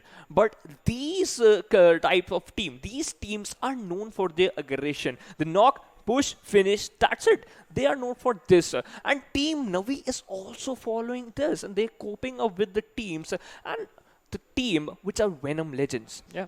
they know that they are getting the placement point and the kills as well. They just have to be calm, take it. Okay, and the pace have to be very neutral sometimes, and always aggressive doesn't work. Sometimes you just have to play passive as well. Well, you have to play passive to earn the points, and with that, let us have a look at the leaderboards as they stand now after the 2 matches of the day and see who is going to be leading the charge. It is going to be Phantom Esports, 112 points for them. Venom Legends slowly and steadily climbing, although no chicken dinners in sight yet. They are closing the gap against Rivals X, and so is 7C Esports with the 71 points that they had. One good game, and they can be taking the position from Rivals X for the 2nd position in the leaderboard. But moving forward, A1 Esports also stepping up big time. 6 matches played, 52 points on the 9th position. But Salty Squad, E2S, OPM, the matches are gonna keep on reducing. And at the end of the day, Group A and Group D, they will have completed the 8 games. They will be just left with 4. So it is going to be important to really put down the pedal to the metal and start performing in the last 2 matches of the day. Yeah, that's true. And Wolfsten and Navi, we can see they have 48 points equal. They just have to move forward. And if we talk about Thunder Yeti also moving up on 22nd position with 30.6 game played, they just have to get a consistent gameplay. They just have only 20 placement point and 10 kills. Maybe they just have to focus on kills, because for 1 kill you got 1 point, and this is going to be work for you. Trust the Process also played 6 matches on 20th position with 37 points. I have very high hopes from Trust the Process because it is a very nice lineup. They have experience as well. Yeah, they also have a lot of experience with them, and finally somehow managed to be in the top 24. But the games are going to be running out. You need to be in a position where you can say you are safe. You're going to be moving to the semi-finals, a position that looks far away from the grass of 1971 Gladiators, another experienced team. PWP Esports just on the brink of safety, sitting on the 25th position right now, just dropping down. But the good thing for them is they have only played 4 games. They are not playing today. So when they come back, that's when they need to start performing, and that's when they need to start earning those crucial points for themselves so that they can at least be in the top 16 and be in a position where they'll be safe and they'll be moving on to the semi-finals. Yeah, that's true. And if we talk about Abrupt Slayers, we have a very nice hopes, because in Miramar, they perform a very nice game and they know how to perform. I'm sorry to interrupt you, but the game is already live, and we're going to head to the map of Miramar and have a look at the trajectory of the game and see how the flight path is going to be. It is starting from the top of Torre Amuda and heading all the way towards Minas del Sur. We know you can't see it, you're viewing at the plane, but we have the map. We have the map with us, so we can have a little bit more extra information.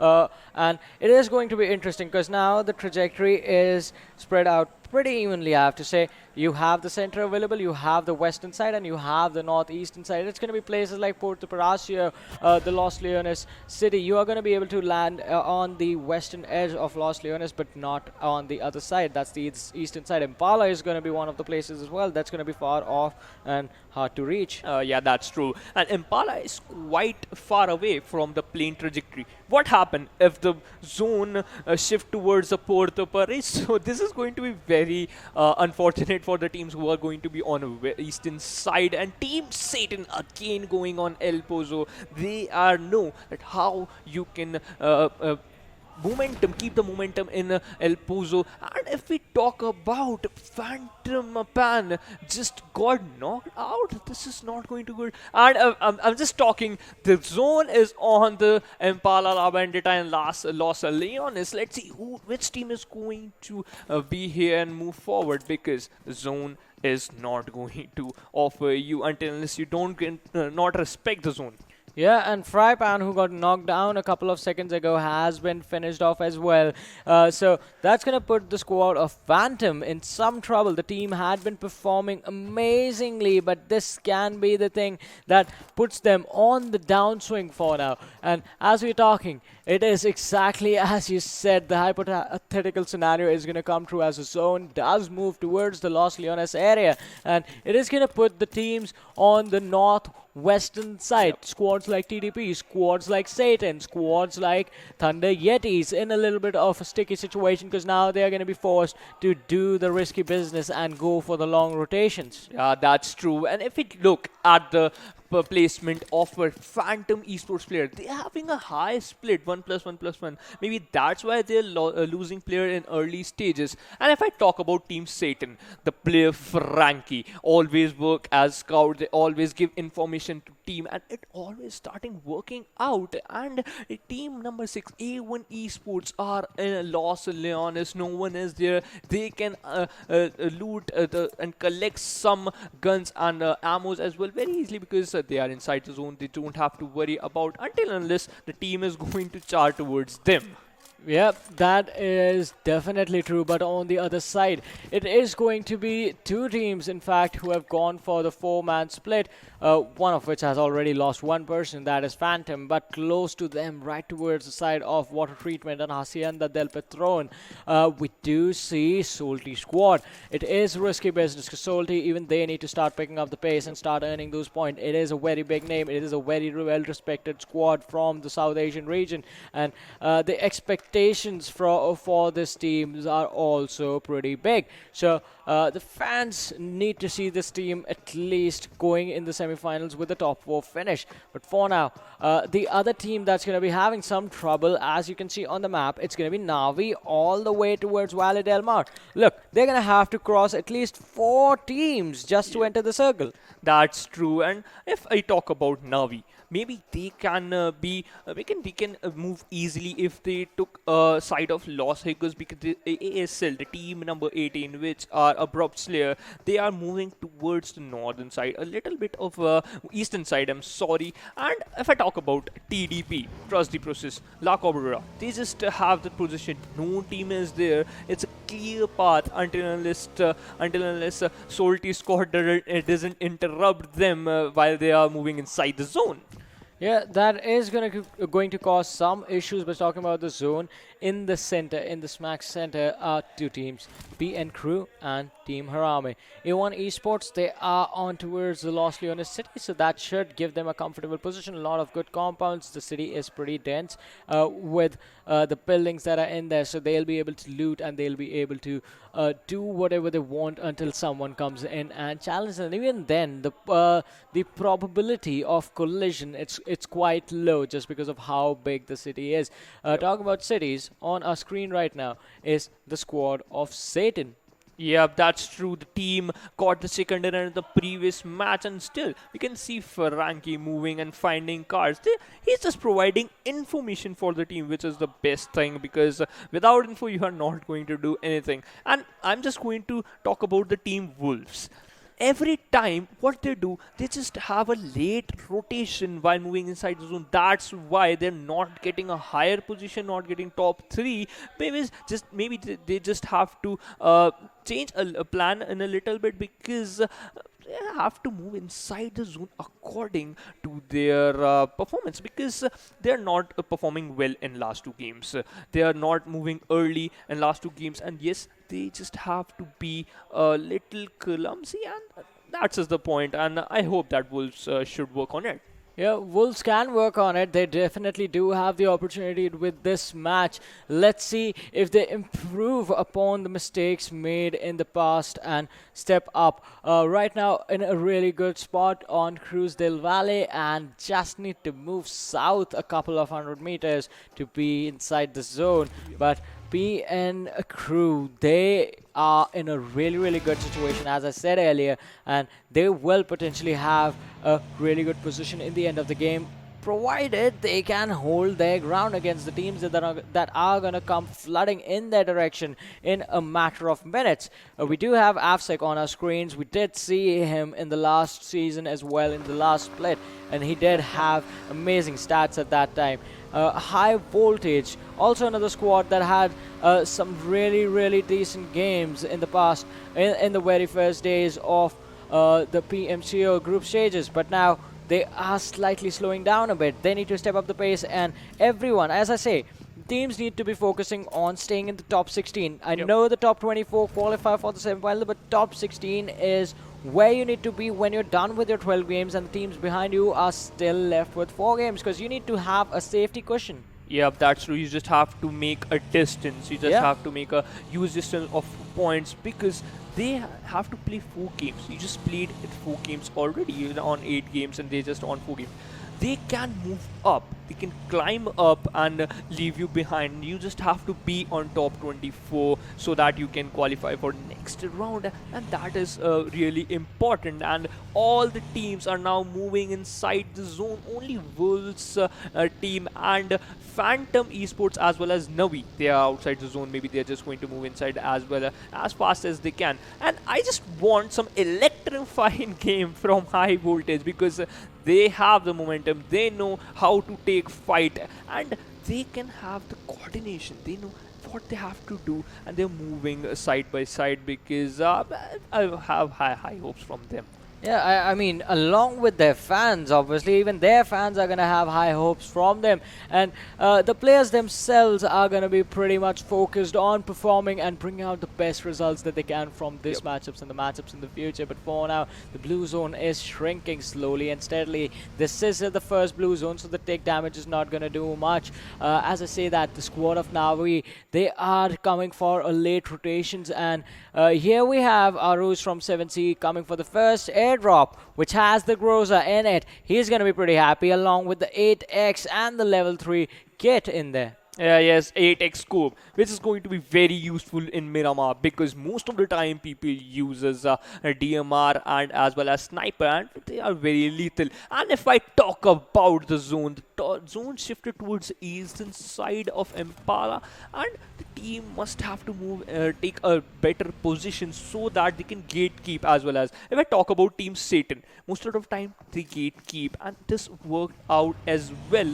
And let's see which team is going to gatekeep. And TDP, they are looking very strong. They are inside the zone. They just have to find a central area in the zone so that they can take fight very easily. And team number 220, which are Angry Springs, a player from 7 Seas is very close from him. Angry Box spotted a player trying to shot him, but only 2 bullets got connected, and he is on 70% health. Yeah, the health bars are going to be depleted, as even Gole takes some shots from Hungry Box, and Hungry Box is going to look to finish him off as well. The players from AGS, they are spread apart away from each other, but this means that even 7Cs, they can get flanked. Gole is going to heal up. He's going to regroup with Lucky OP, and the team is going to be won again. But Sugar from TDP, the revenge is going to come in, as he's going to start dropping players from E2S OPM. TDP is going to be taken on a back foot, as Lazy is going to be falling down. Hunter takes a lot of damage from Frag Boy, but he refuses to fall. He just prones down and keeps his head down low. Oh yes, Salty Squad. We talk E2 SOPM, sorry, and Trusty Process. Both the team are playing very nice. Trusty Process, 2 players got knocked out, 1 player got finished, and Miracle, he just have to do some miracle, because he's the only surviving for his team. And team number 19, E2 SOPM, charging towards him. Maybe Frag Boys got eliminated, and Tortorina got a title of Grenadier. And team number 13, a player of Venom Legends also arriving from right side towards them. Can E2SOPM spot them and finish them himself? Because they are going to get high kills if they finish them. And TDP, trust the process, got knocked out by E2SOPM. They got 3 kills. Oh my god, what a gameplay by them. They are literally in early game stages. They are proving why they are the best. And NAVI just knocked out Kratos. Can he convert this knock into a kill? Let's see what is going to happen. He have a nade. He just popped a nade. Throw towards them. Can this is going to be very lethal for the team. 16. See, oh, he just charged towards them. Shot some shot and he just got knocked out. Yeah, Kill Me is just gonna be killed as Thunder Yeti's Ruthless is gonna be taken down by the players of NAVI in retaliation. An intense action going on over there between those two teams. But NAVI, Sabir with the nade, he's gonna try and finish what his teammate started on the other side. Backlines, Marshall has gotten a revive again. Sabir with the smoke. He's gonna try and create some cover for his teammates. This is going to be a really risky position as the blue zone is dishing out the damage. Plus the players of Thunder Yeti, they have the cover. Sabir with the nade. If this one connects, this is going to be the opening that he needs, but it takes the car instead. A really smart move. It's going to help his team rotate out of a bad situation, and it's going to help them get out and reach the safety of the play zone. Yeah, that's when Satan Zord just steal the kill. What amazing gameplay from Satan is just coming from nowhere, steal the kill, and now moving inside the zone. What type of gameplay they are proving? They know what they have to do. And Team Yeti, Thunder Yeti, just left with only 2 players. They have a Mirado. It has a high speed. Can they beat zone? Because the zone is moving so fast and they are on very low health. Team NAVI, they lost 1 player. Sabir is on very low health. Mahadi is also very low on health. Can he make it? Okay, he just dropped from the car trying to heal him up and move inside the zone ASAP. And the zone is, blue zone is running, not giving any team a chance. NAVI is in a difficult position. They have 2 kills. They just want some placement point, but they have to be very careful because Mahadi is on very low health.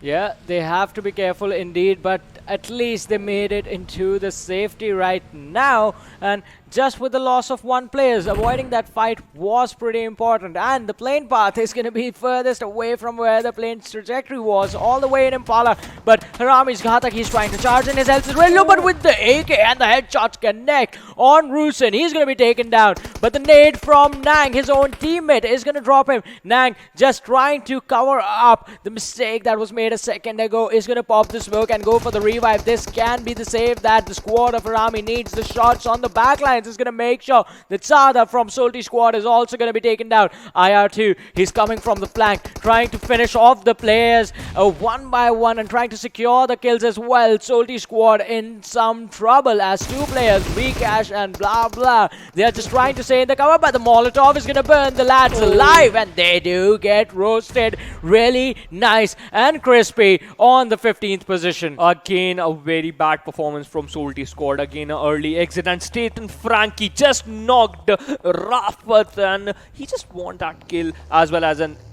Frankie just burst the car and got the kill as well as Evil Eye, Venom Legends are moving inside the zone a little bit. They just have to move a little bit because they're very close to zone. And I'm just literally amazed at why Solti squad are not coping up the team. And team number PN Crew, 1 player just got knocked out with his Sandesh. He just wants some revive because the team number, which is Angry Springs, are there. They have a 2+1+1 split.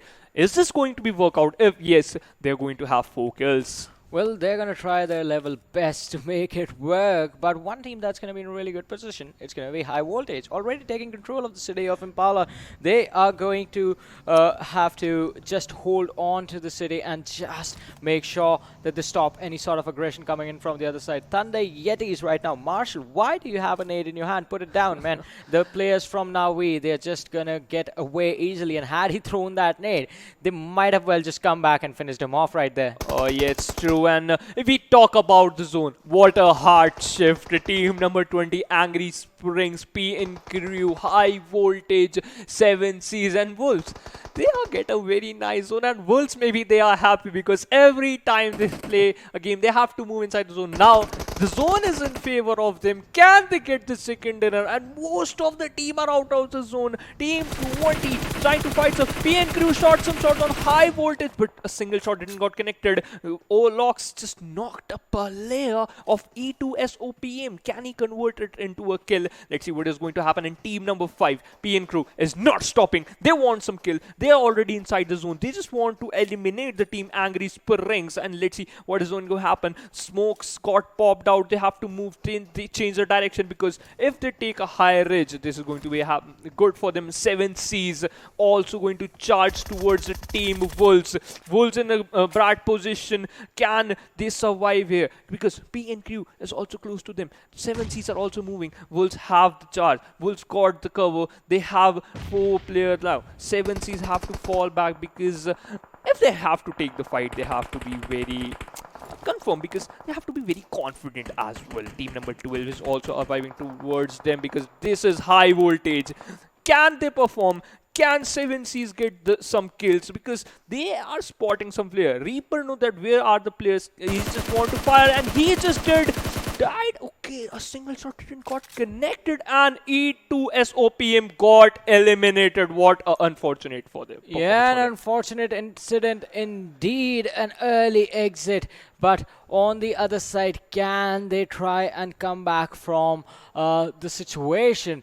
PN Gaming, they are in the center of the circle right now, but the circle has been making drastic shifts for a long time. And as I say that, one thing that's something that Joker definitely did not suspect was the arrival of Venom Legends. They come in, they pick him off, and now they're going to move again. We do have Detron in front of our screen. On the other side, another fight happening is AGS versus the squad of HARAME. Joker is going to be finished off as the flank is available, but Detron, he needs to be careful, as the other players from Abrupt Slayers are there inside the gas station, and they are just waiting for the squad of Venom Legends to make a mistake. Yeah, that's true. If a push come towards the Venom Legends, there are 3 players hiding just behind a truck and a burst car. If they shot, Abrupt Slayers shot a bomb and throw a bomb towards them. If the 3 players got knocked out, and if 6-9 eliminated a 7Cs player, can he cope up? Navi Mehdi got knocked by a car burst, and a team PN, which is PMCO, trying to get some kills. They know that there is a player.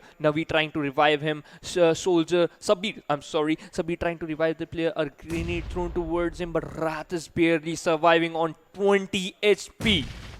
Yeah. Not enough HP, definitely take the fight, but the nade from Ayush is going to get a knock. Avsec in the front lines with the AK and the red dot should be able to confirm this kill, especially since now they know that they have dwindled down the numbers of their opponents. And another nade going in, being thrown close, is going to put the team in front of them in some trouble. But PMCO, they are being patient against their rivals, that is the squad of NAVI right now. But the players of NAVI, they are being aggressive. Man, he is trying to charge in, and he's charging with full confidence, as the players are just trying to fall back. PMCO, there's a lot of pressure being put on them just by this one lad.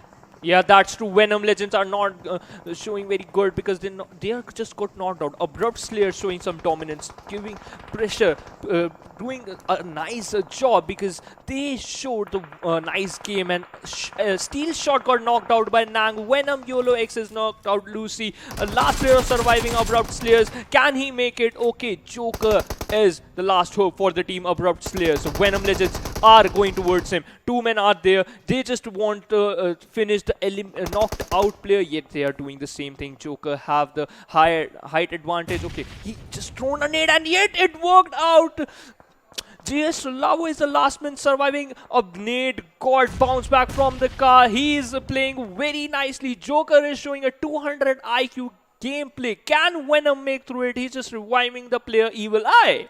Yeah, they can try and finish it off. Joker is going to have to be aggressive with the grenades and with the utility, and that he is. But it barely manages to miss it mark. And Evil Eye is going to be glad that happened. But Abrupt Slayers, they are in trouble as well, as one of their own is slowly and steadily bleeding out inside these compounds, and that can be a really bad finish for him. No revives for the lad, as Joker is going to be the last man surviving, and he's going to be the last person left to face the squad of Venom Legends. Shuvo, he's sitting at 50% health, no heals available, absolutely no heals. His armor is gone, his helmet is gone. Evil Eye on the other side, they're trying to hunt down Joker, who's trying to hide inside the smokes. He's still hiding on the very edge. The blue zone is going to force the players of Venom Legends up in front. Joker is waiting for the perfect moment. Evil Eye crosses these bunkers. The construction is somehow protecting him. Evil Eye, he needs to watch his back. He needs to be careful. Joker from the backline taking damage of the blue zone is going to step out of cover and is going to try to take the fight. Shuvo is trying to spot him out, and Joker is going to be finished, but it is going to be by YOLO XX from Venom Legends. They do not let a kill get away. What a game by Venom Legends, stealing kills from the another team. And team number 6, A1 Esports, still trying to get some kills. They are only at 1 kill. One player got knocked out. He wants some revive. And Sinister is doing a great job. Fear just have to look behind it. There's a player behind him, and yes, YOLO X, not Fear. Can this going to be end the game for Team YOLO? And Team Satan Frankie got a domination. He got 3 kills. Can they make one other chicken dinner? Can they get another chicken dinner? PN Crew, why they are not pushing towards them? And Psychop just knocked Navi, Wrath, and Sick knocked out Frankie as well. And Sick confirmed the kill of Frankie as well. And LS Showkit just got killed by PN Crew.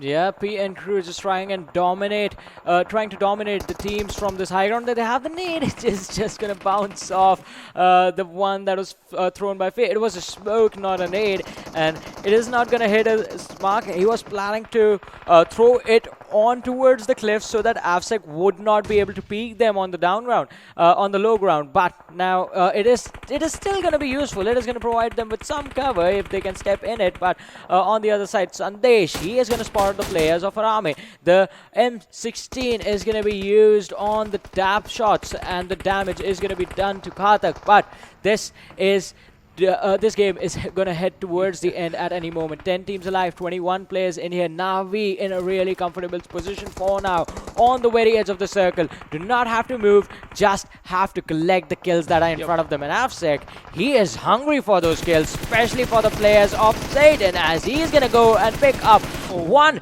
on towards his left was the player Zod, and he is going to get that one as well. Just won't be able to confirm the kill because he just went on the other side of the cliff now. That's true. PN Crew is getting some knocks but didn't able to convert the knocks into kills. That's why they are lacking, but still maybe they're just going to work on it, and that's why they have 3 kills. And High Voltage Havoc just knocked out outside the zone. Assassin also got knocked outside the zone. We have 10 teams, 25 people alive.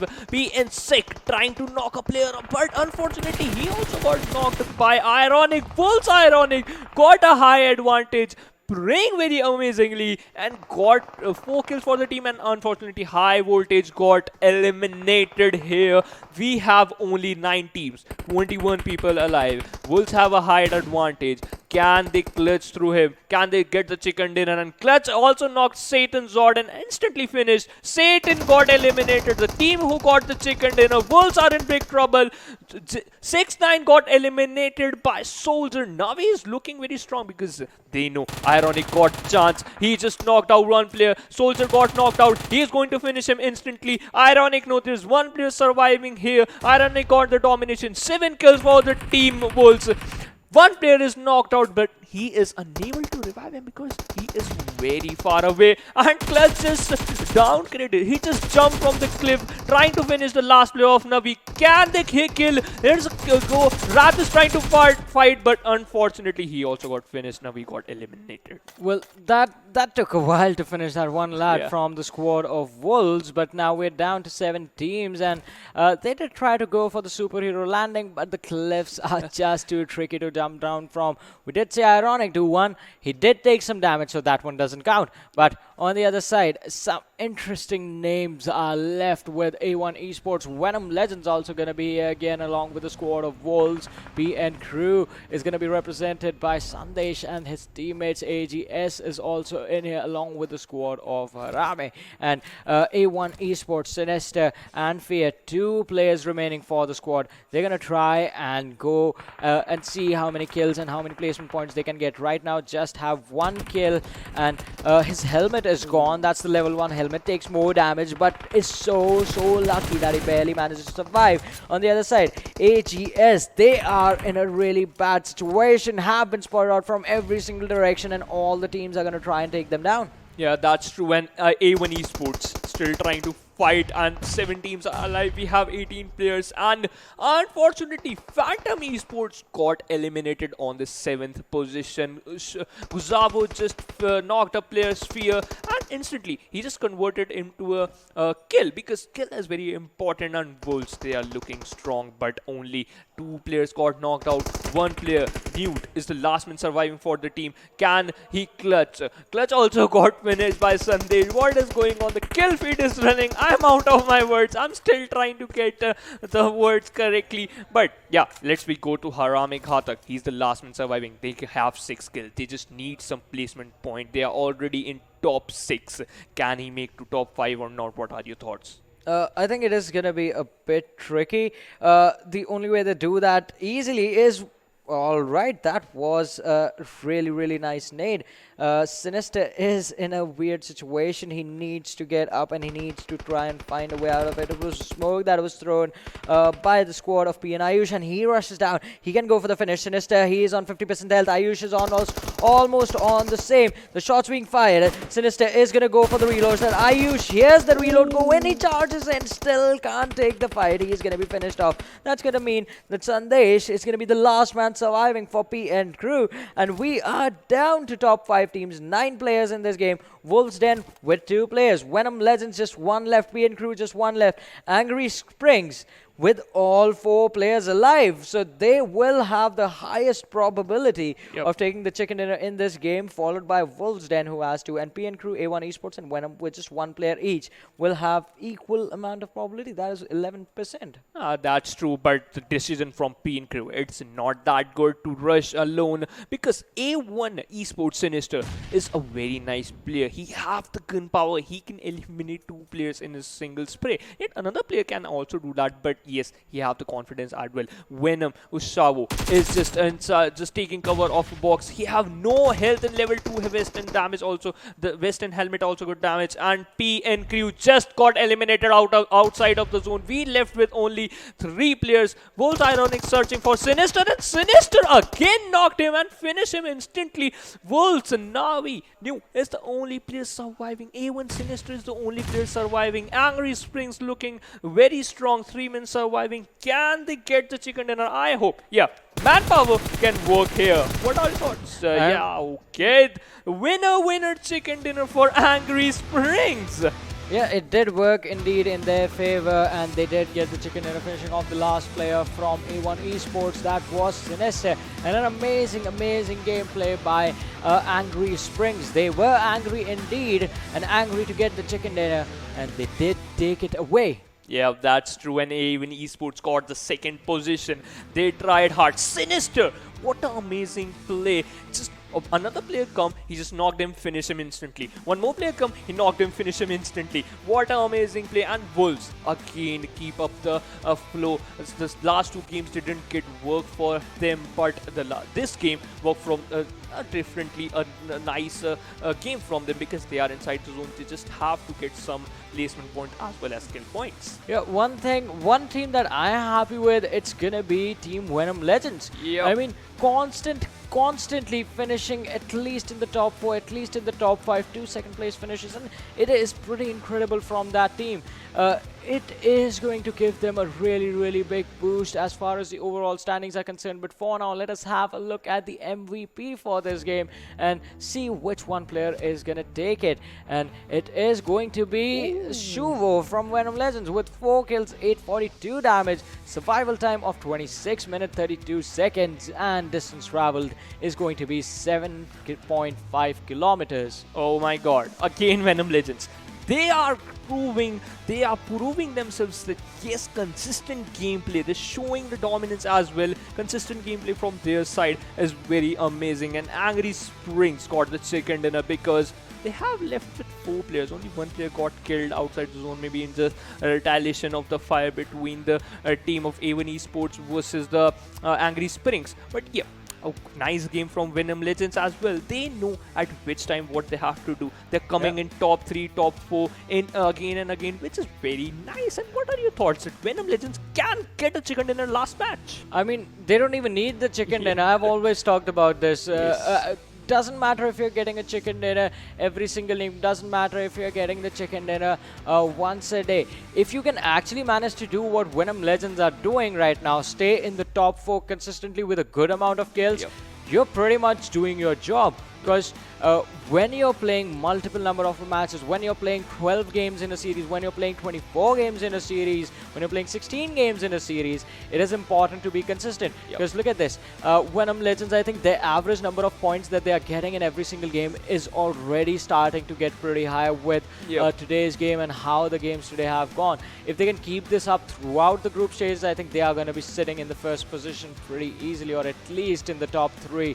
But now let us have a look at the top 5 players from this game. We have seen the MVP. Let's see who's going to be joining our MVP and who all are going to be on the list of the top performing players, with how many kills, with how much survival time, with how much damage, because there were a few who actually had outstanding and outshining performances. So along with Shuvo, we have Afsek from PN Crew, then we have Frankie from Team Satan, we have Clutch from Wolves Den, and also representing the squad of Wolves Den, it's going to be Ironic. Oh yes, 2 players from Wolves Den, 1 player from PN2, 1 player from Venom Legends, and 1 player from Team Satan. Yeah, Team Satan still trying to get some kills as well as placement point, because they have the momentum, because they got chicken in the previous match, and they just have to be calm, as well as the pace of the game just have to be so consistent in which is going to see from the team Venom Legends. They are like playing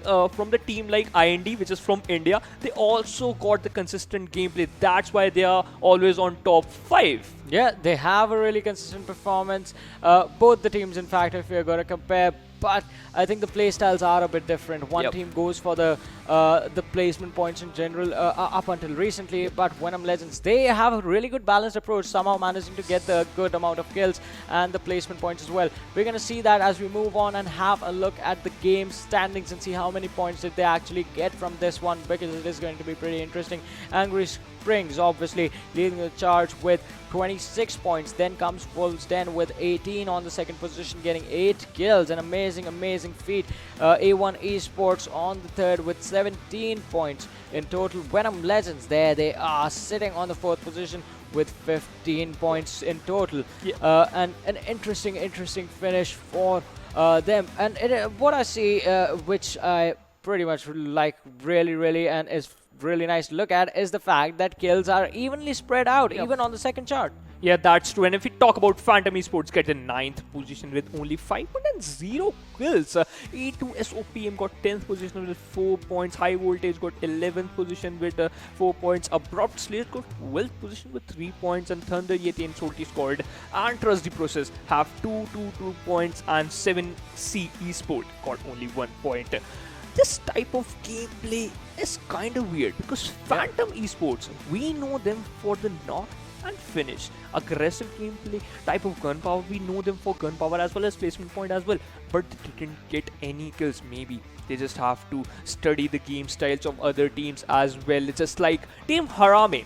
We can know that they are coming in top 8, which is nice because they're just building up the pace. They just want to keep up the momentum, and which is also great for them because you have to be consistent, just like Venom Legends. Yeah, it is an incredible performance, but I don't think Team Phantom is going to lose much from this one. Just one gap. Still, they got 6 placement points. Let's not take that away from them.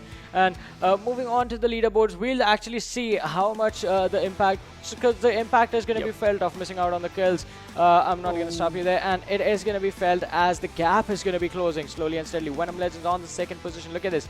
No chicken dinners. They have 48 placement points, 47 kill points, keeping a really balanced approach, and 95 points in total on the 2nd position. They are going to close the gap, and I think if they keep this going, they will be number 1 in the standings as we move on to the semi-finals. Yeah, that's true. And if you look towards Rival X, they have only 4 matches. They played only 4 matches. Yeah. They still left 4 matches. They have 90 points. Can they get the first point in pressure? Give competition to Phantom Esports, and we talk about Satan climbing up in the leaderboard. They have 6th position with 69 points, which is also amazing.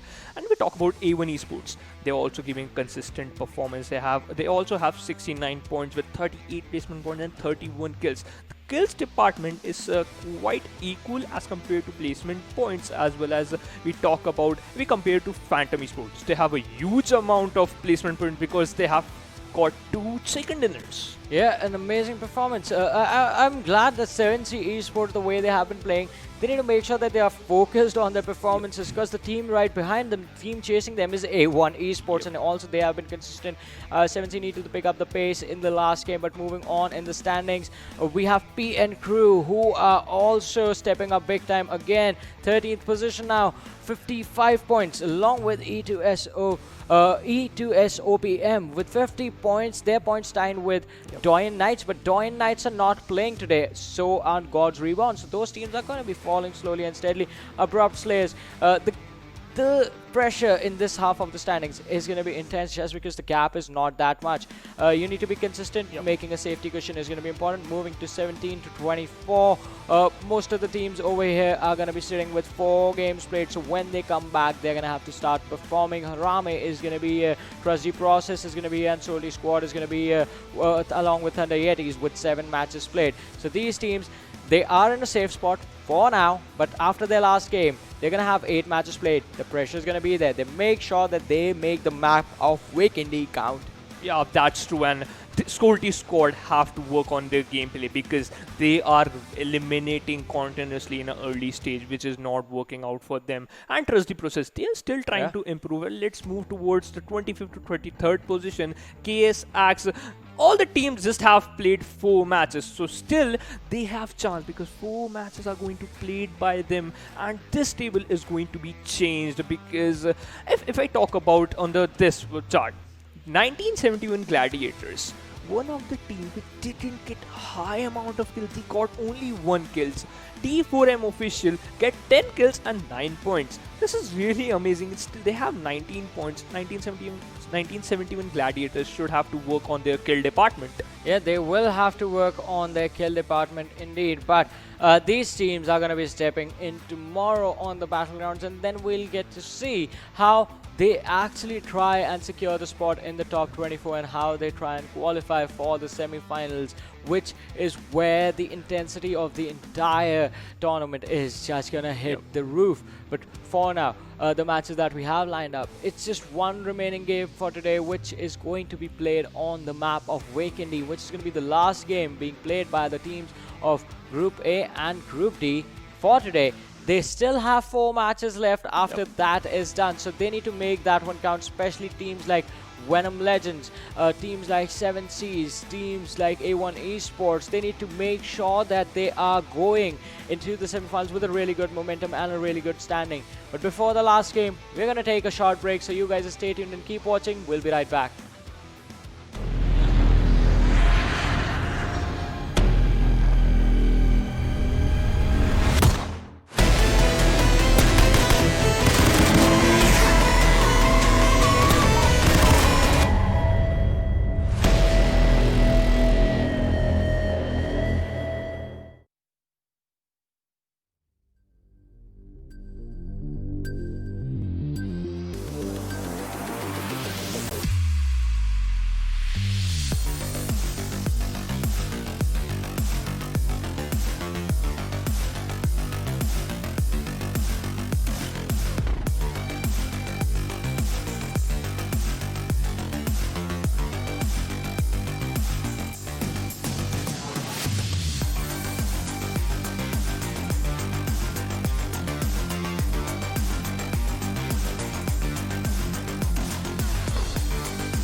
everyone, and once again, welcome back to the PMCO 2020 Fall Split.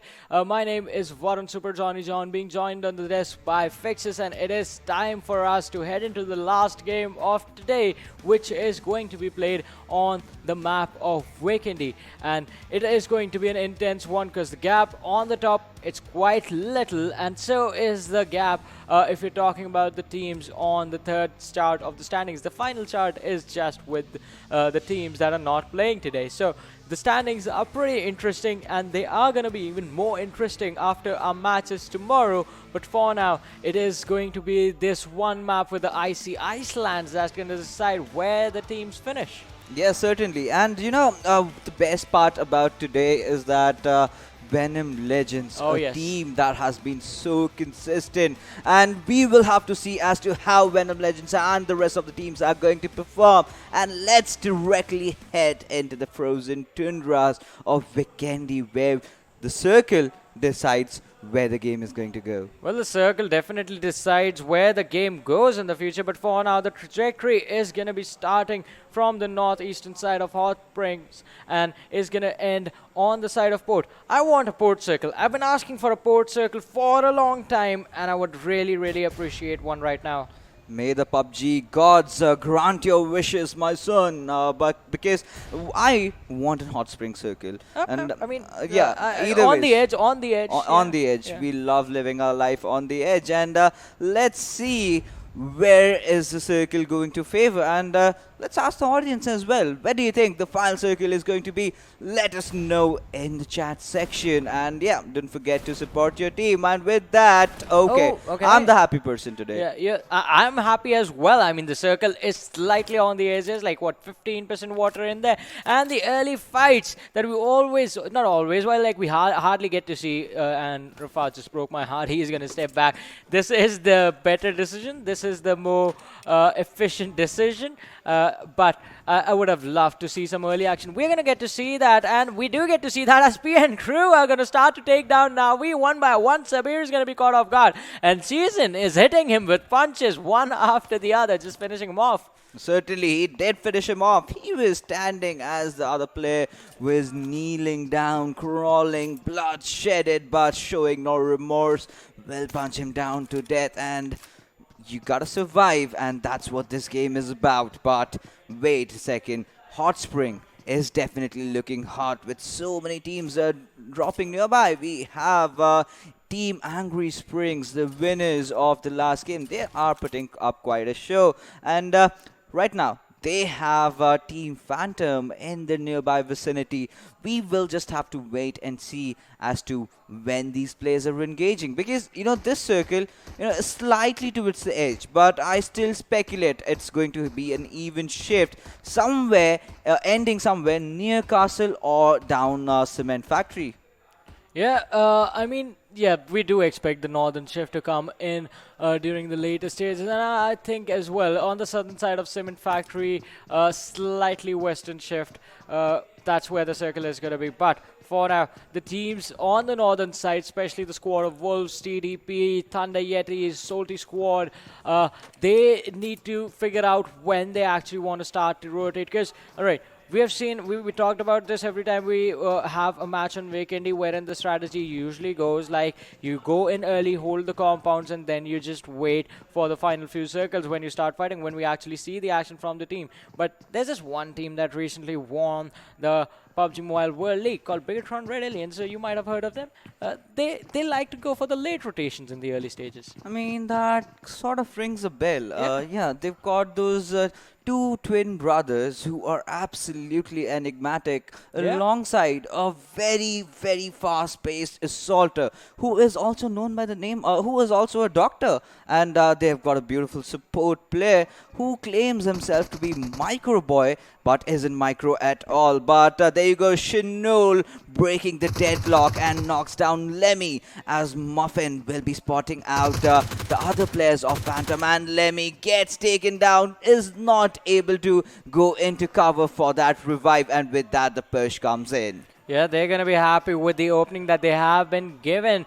But Phantoms, they look like they can be in trouble with the squad of AGS. Angry Springs just charging in on them. And this can be a tricky situation to deal with for both the teams, because even if you have an opening, you do not want to charge in out in the early stages of the game.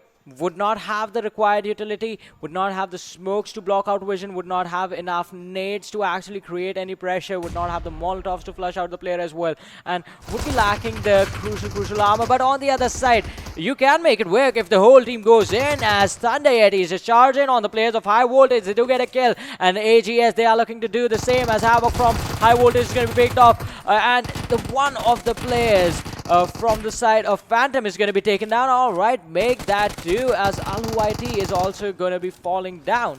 Shanul, oh my goodness, that usage of Uzi in the choke position. He got both of his enemies, and Phantom's fry pan, being the last survivor, will not last for long. And with that, down goes Phantom Esports, a team that got the chicken dinner in the first game. So somewhere started to kind of go down on the line, but right now, High Voltage, this is a squad that is feared in this frozen lands. Right now, they are engaging against Thunder Yeti. Nice 7 being alive. Where are his teammates? Are all of them dead? Because now it's a 1v3 situation. And there you go. The backup comes in just in the nick of time, as Ozzy will be joining the fray. But Ruthless, he is healing up. And Team Thunder Yeti has been kind of cornered to just one compound. We will have to see, as in, when is a Nice 7 going to throw those grenades in? Or does he even have one, as the Molotovs from Demonic have come in? But we will have to see. Right now, Team Thunder Yeti, Demonic does also have one more Molotov. Will he be able to throw that successfully into a compound? That is going to be the question that I think even the player himself is asking. Is this going to go in? Will I get an opening? Will that connect with the players? But Thunder Yetis, they have a good spread, I must say, with the 2-1 split. Marshall, he's moving from the backsides of the compound. He's going to try and see if he can catch anyone who is going to try and flank. But that is something that I do not expect to happen in these early stages. You do not want to take that big of a risk. They do know that they have finished off one of the players from the other side, but still, you can't figure out how much utility they have, what level of armor and helmet they're going to be playing with, also what weapons they have in their hands. Demonic, his helmet is gone, so he is going to have to be extra careful. Certainly, he has to be very careful, because you do not want to go into the war lines without your vests and helmets on. But speaking of that, Assassin also joins the fray alongside his two teammates. The Molotov goes in, breaks the door, but is not really sufficient. And Johnny, that will definitely bring me to a question that I will ask you in just that bit of time. In fact, right now, we can see a kind of a standstill between Team Thunder Yeti and Team High Voltage. It's a 3v3 fight, and they're just positioning their players, and Demonic has taken a left rotation. Marshall, I guess Team Thunder Yeti does want to go on the aggressive front, but the question still remains, will they succeed? And yes, the answer shall be given. Marshall taking a knock onto its Ozzy. Marshall will want to capitalize on this situation, but he is kind of oblivious of as to where Assassin is.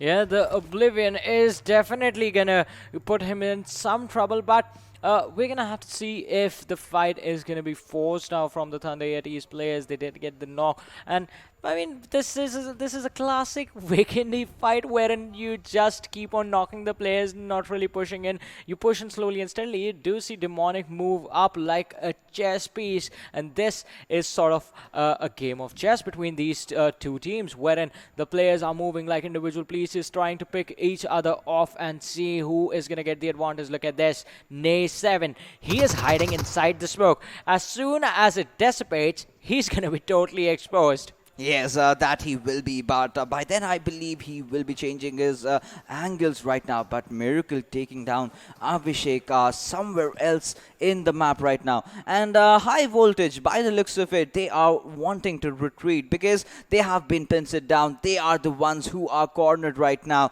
and we will have to see. Well, Marshall find yet another knock, and one more knock is all Thunder Yeti needs to make that push happen. But Assassin can be a trump card in this this whole fight. Demonic taking that right flank. I'm pretty sure Assassin has got him cornered in his eyes, and there goes the spray. He misses out, and Marshall taking a lot of damage. We will have to see, has this fight finally broken down? Yes, it has, and Demon is very low on his HP. He needs to heal himself up, just as that one first aid, and gets spotted by Nay7. Nay7 shooting a few bullets down, but no, nothing yet is happening. Ruthless has been taken down as well. Demonic finally getting into the fray, getting knocked down, but Marshall did take a knock onto its Assassin, but will get eliminated in the process. But still, the fight is on the other side of the map, is still yet on. Satan versus Abrupt Slayers. I mean, two teams taking an early exit, and it looks like early exits is going to be the name of the game in this match of Vikendi. First it was Phantom, now it was Thunder Yetis, and now we have Satan colliding against the team of Angry Springs. And this fight can, alright, it is Abrupt Slayers, not Angry Springs, but this fight can also be pretty tricky to work. Joker in the backlines is going to stop any flank from happening, along with Nova X. King comes in with a nade. Oh, it was so close to Psycho, but he's not going to take any damage for it. Psycho is going to be spotted out. Heaven goes into the cover. Now he's going to speak out to take the fight, but now Psycho just ducks in behind the broken wall. The Molotov is going to try and flush out the player, and Heaven steps back before he takes any damage. That's going to mean the window has been cleared out. So this means the players are going to be on the ground floor, and they're going to be forced to come in. The first blue zone has come on these players. The tick damage is going to definitely start showing its effect in a little while. But the boosters are in, and they have kick-started. I have a lot of expectations from this particular gun and from this particular player, Frankie. We have seen him pulling off some amazing plays, but right now, Team Satan and Team Abrupt Slayers have to do something to break this deadlock, because if they go on continuing that, they'll just be losing out on a lot of meds and a lot of good positioning that they can get themselves inside the circle. They will have to choose whether they want to engage in this fight or just back off. But taking a look at the circle, like we were predicting, it's kind of an even shift, but sooner or later the push will come in. We can see the players from Team Abrupt Slayers just sticking to that one compound, which is being held by Frankie, and we will have to see a lot of damage has been dished out by Joker. Any moment he might just take a jump, but he does not know that Frankie is just below him. Frankie spots down one player. Heaven takes him down, brings him down to hell, and right now Alan, he is prone outside. That's the problem with Team Satan. Their players are all playing on the edges, just Frankie playing on the high lines, on the front lines. Joker taking a lot of damage, taking down Zod in the process, getting himself knocked out. This is a perfect opportunity for Team Satan to make that push happen, but amidst everything, King still stands tall. He is holding that line. He is buying enough time for his players to go in for that res. Yeah, they are definitely buying themselves some time, but the res is going to kick in, as well as Zod is going to be standing on his feet. So is Joker in a moment. Do they have the heals to come back in this fight? Satan just taking control of the situation. Nova on the window, but the players are going to be exposed as King is going to be dropped down, and Nova from the window takes a lot of damage. He is sitting at 70% and one after the other. The players are falling down left and right. Two players from the side of Satan have taken the hits. Joker barely surviving on 1 HP, but the blue zone is going to do the trick, and he has been knocked down yet again. Slowly, Satan's, their players are bleeding out. King, he is not getting a revive in this fight. He is in a really bad spot. Satan, once they are back to the 4-man situation, they can charge in on the top, on the first floor, and finish the players of Abrupt Slayers. And the player has just crossed the roof. Satan needs to be careful. They are in cover right now. This is going to be a tricky fight. Nova is trying to use the sunroof as an advantageous point for himself. As soon as the players come in or they step out in the open, he is just going to start destroying them. Has enough heals as well. 2 first aid, 5 bandages. Yes, 2 first aids, definitely having enough heals as he takes down Zod, dishing out a lot of damage, but Zod will definitely fall down to the zone. It's still a 2v3 fight in the favor of Team Satan, but somehow they are on the back lines. They are taking a lot of damage, but when are they gonna push? Because this was a very right opportunistic moment. Now they have to go and prioritize reviving Zod, who is in a very tricky situation. But Nova, he is doing so much in this particular fight, right from taking those knocks into reviving Joker, getting him back up, and again resetting the fight. Right now Frankie's throwing down those smokes and will try to to revive his teammate. But for how long? As I can see, Zod finally being finished off. And Alan, he is going out of cover. He wants to spot down Nova, but Nova is very determined. He looks to hold on to his grid. And Psycho, can he spot down Joker? Joker and Nova, both of them utilizing TPP, and Psycho will also get taken down, going in for the first hit.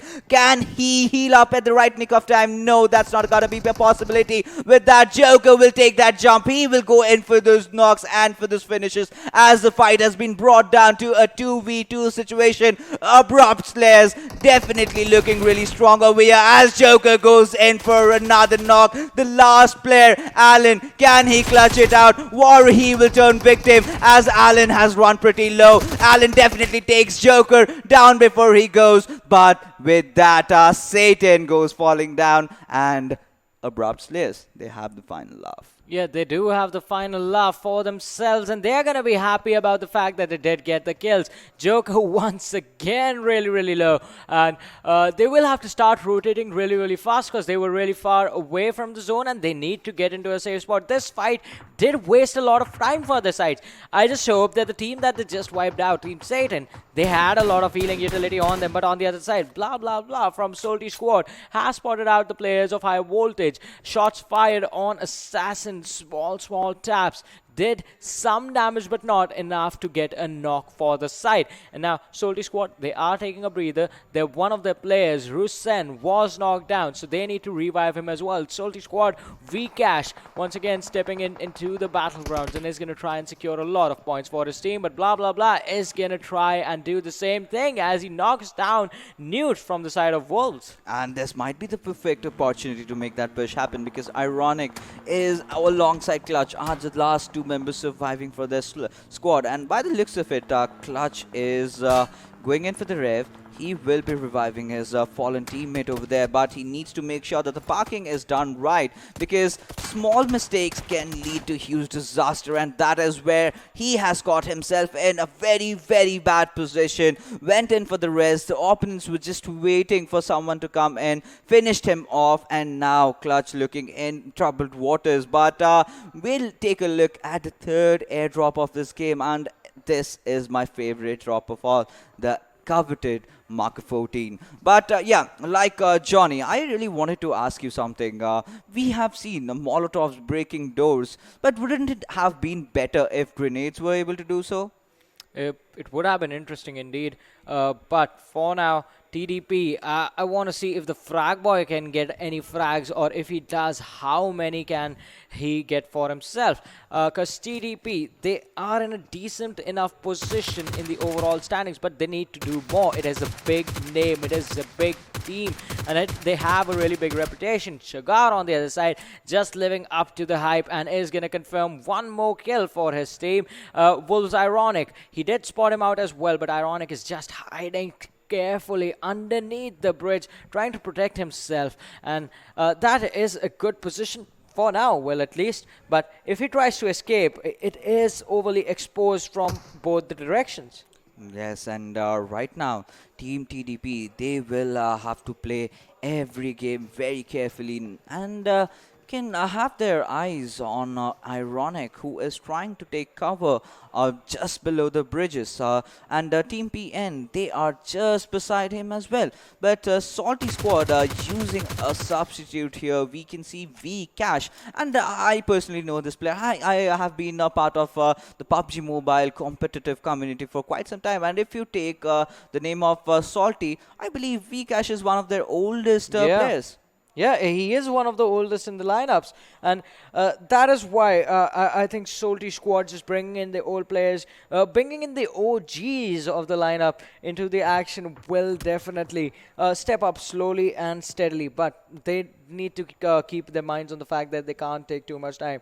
A1 Esports, on the other hand, are just using the experience that they got last time along with the new players that they have, getting a lot of frags for themselves and just fulfilling every single goal and taking every single checkbox. Around the 18-minute mark, 20 seconds for the next circle, and we will have the fifth zone. 3 teams have been eliminated from this game, as we have 13 teams alive and 42 players in this matchup.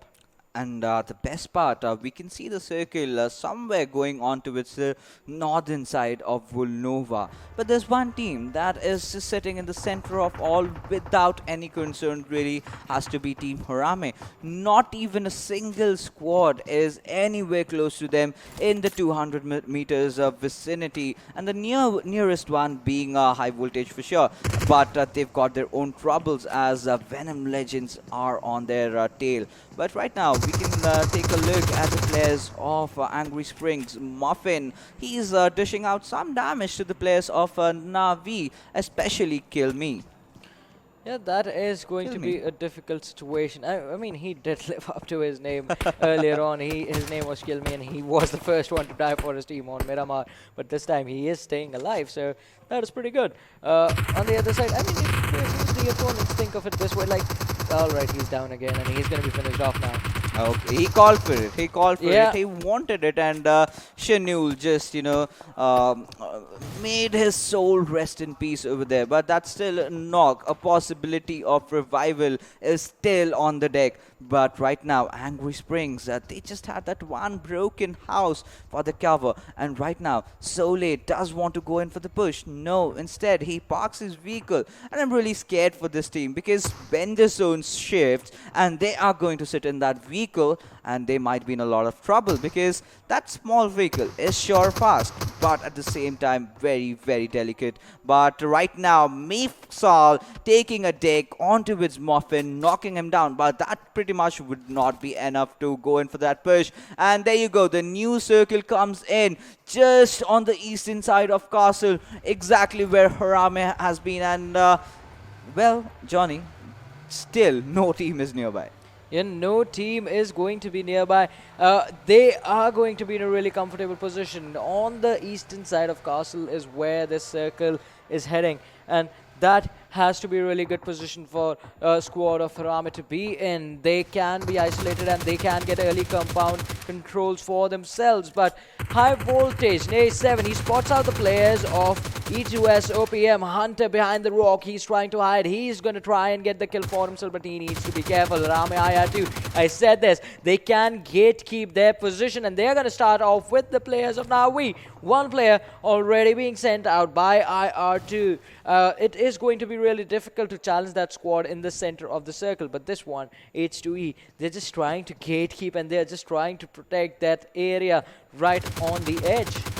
That they are doing. And Ozzy, take a look at him, has spotted down players of Venom Legends and took a few shots, but it was in vain as nothing really connected. But Shoika taking down Mixpal and instantly finish him off. And A1 Esports, this is also another squad that has been making the headlines today with their amazing performance. But Gole, this lad has taken a few knocks over here, but Mehndi, I feel he is trying to pull off something really tricky. And imagine if he takes that left flank, closes in onto his HARAME, throws a few grenades, and there you go. And HARAME, as good as they look right now, will not be in a better position. But Doubter, he does not fear anything as he takes down fear from Team A1. Right now, Steel Shot has to perfectly throw his grenades, and will it connect?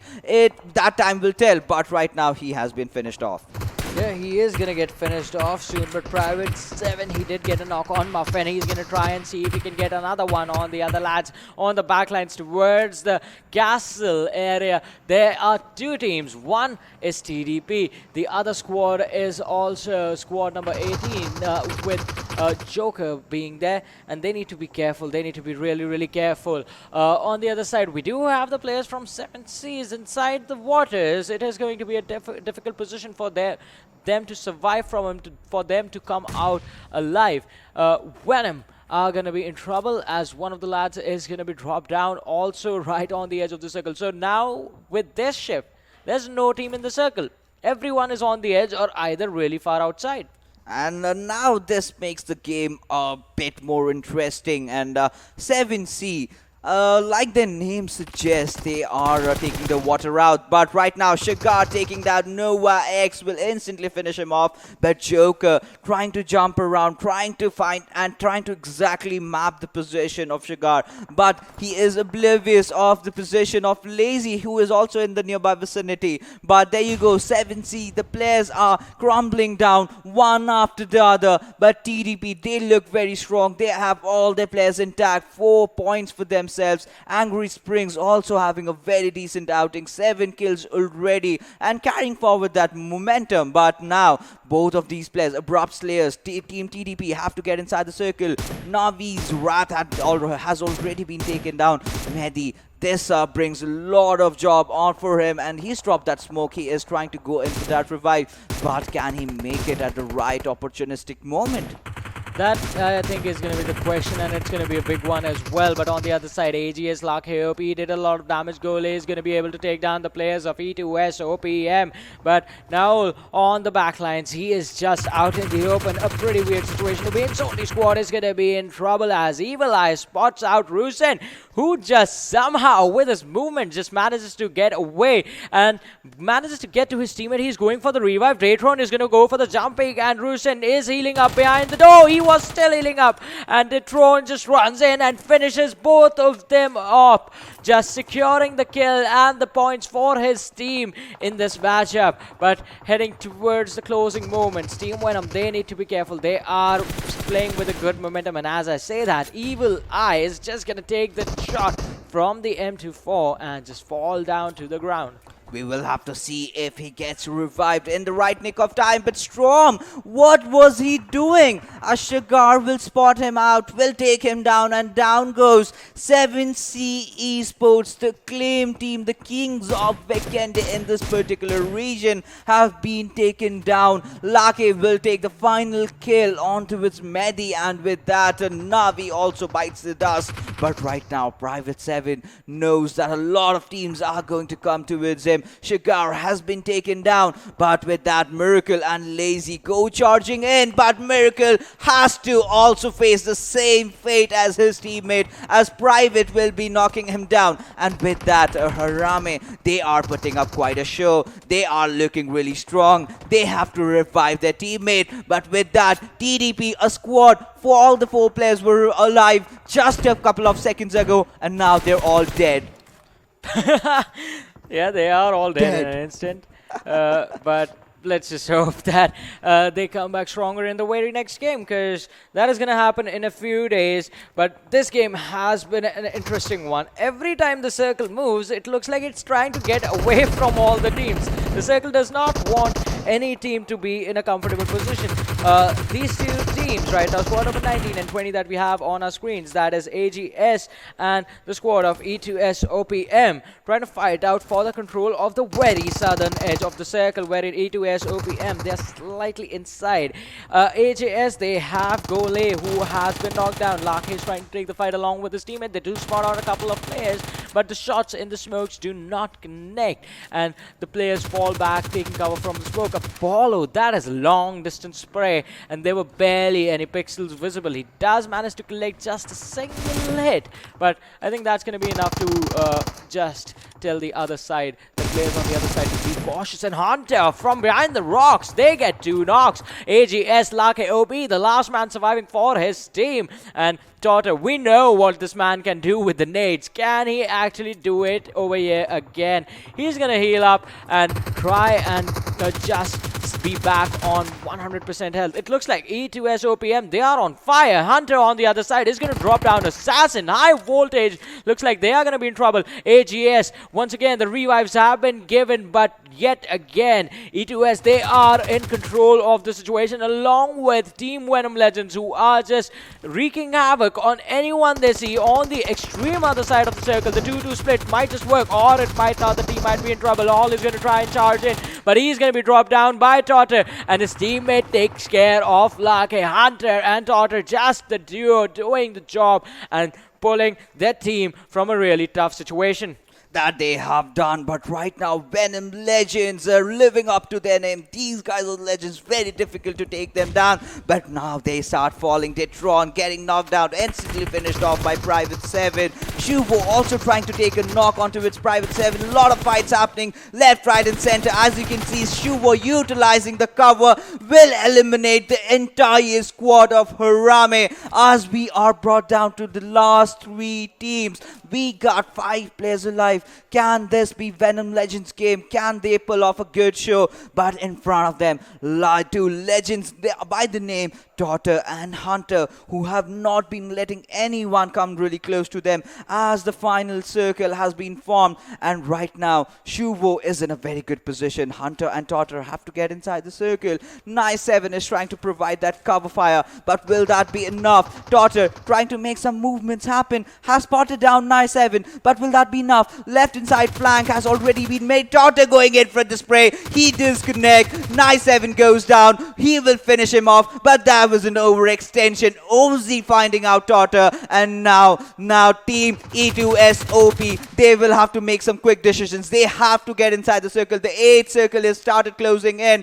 and amidst everything, Venom Legends find themselves at a very good position. But no, they have been taken down as well. Right now, it's just a 1v2 fight. Ozzy, can he survive this onslaught? A V formation being made by these 2 players. This has gone absolute intense. Yeah, it has been intense for a while now, and the crossfire that these 2 lads have set up, it's going to put Ozzy in a really bad situation, but the fact that he is inside the circle is going to make him feel happy. And it is, I think, a point wherein the players of E2SOPM, they can just charge in and they can just finish off this lad. If they charge in together, they can go for the double pre-fire and just finish him. But Ozzy, he's managing to keep a good amount of pressure and keep them away from himself. Both the players close in. Trotter on one side, Hunter on one side with the Dacia close to Hunter. What are they going to do? How is this game going to end? As slowly and steadily we will have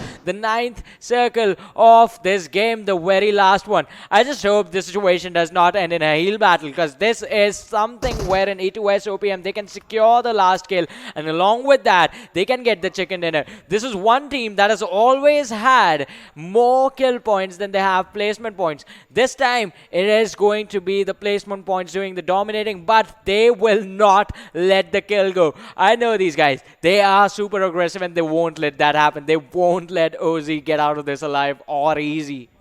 And in that, we see themselves caught up in a situation right now. Ozzy needs to make his peaks right. One wrong peak and that's game over. High voltage. This team has been so consistent through so far. They have made themselves into the top 2 position. But finally, E2SOPM, a team from Maldives, is really going to make it big. This is going to be the first chicken dinner coming from that particular country. And now it's just more than a final battle. It's a lot of things happening simultaneously together. But right now we can see the calm in the atmosphere as the 9th circle closes in. This is heading for a heal battle, but no, Daughter does not want to resort to that. And with that, E2SOPM finally getting the winner chicken dinner. What an amazing play from these lads. I just think they ran out of grenades. I just think they ran out of grenades to throw, because you know this team would have gone for them. Yes, we certainly did. They know how to throw them as well. Perfectly. I mean, you remember the first day, Daughter just going all boom, boom, boom with 3 knocks from 1 grenade. I still remember those moments, but finally, they've gotten a final chicken dinner in the final game of today's evening, and that is gonna set things up really good for them. They have to carry on this momentum. We saw Angry Springs. They got a chicken dinner. After that, they did have a good number of kills. I guess around 10 or 11. Yeah, it was a good performance from Angry Springs, but E2SOPM, coming back to the conversation about them, they will, I think, move up to the first half of the standings, the very first page of the standings, because they were sitting quite comfortably in the second page of the standings, a really good position. But I think being in the top 8 means you are pretty much on your way to the semifinals. But let's talk about individual players and have a look at the MVP from this game and see who was the player who was outshining in this icy Iceland. And it was Daughter, the man himself. 4 kills, 977 damage, 30-minute, 49-second survival time, and distance covered was 4.77 kilometers. I mean, this match was completely brought down to the line. 30 minutes in a competitive scenario in Vikendi. We have seen longer games, but this completely came down to the final circle, even ending out. And Totter, like we have talked, 977 damage, just shows how dominating, how ruthless can this player be. I mean, you do not need 4 players. These guys just did it with 2. These guys don't need weapons, they just need grenades, I think, and throwable utilities.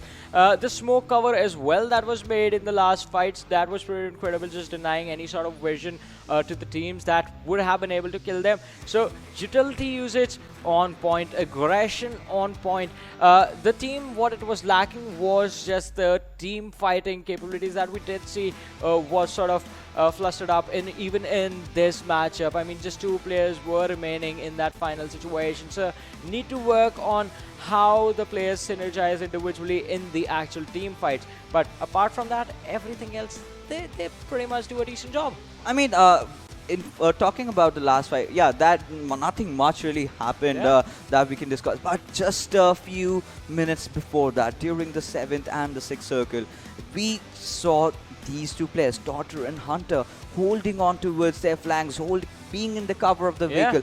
That was the moment that they knew that they have got this in the bag, because that was the most crucial part of the game, and they held on to that. But with that, we will be taking a look at the top 5 players who have also shone with Totter himself, and let's see who other players will be joining him. And Ozzy, no doubts about that, 4 kills and 857. That's a massive damage that he dealt. Assassin, I guess Assassin was just assassinated by Totter, but he still put up quite a show. Shagar, I mean, TDP, I could not really figure out what went wrong with them. They were alive, 4-man strong, and the next moment we see them outside the game. And Gole, he also had a very decent outing. Yeah, a veteran player, AGS Angry Springs. They are doing a pretty good job just staying in a safe position as far as the overall standings are concerned. And I think that is what the team should aim for right now. Stay in the top 24, head to the semi-finals, and then fight your way for the finals. If you are just outperforming everyone, teams are going to study and read your performance, and could be someone actually figures out a counter to you. Yes, and that will happen, and that will happen, I guess, in the next stages as we head on to the semi-finals and the finals, and all those new strats, all those new plays getting into action. But we did see some very, very good fight.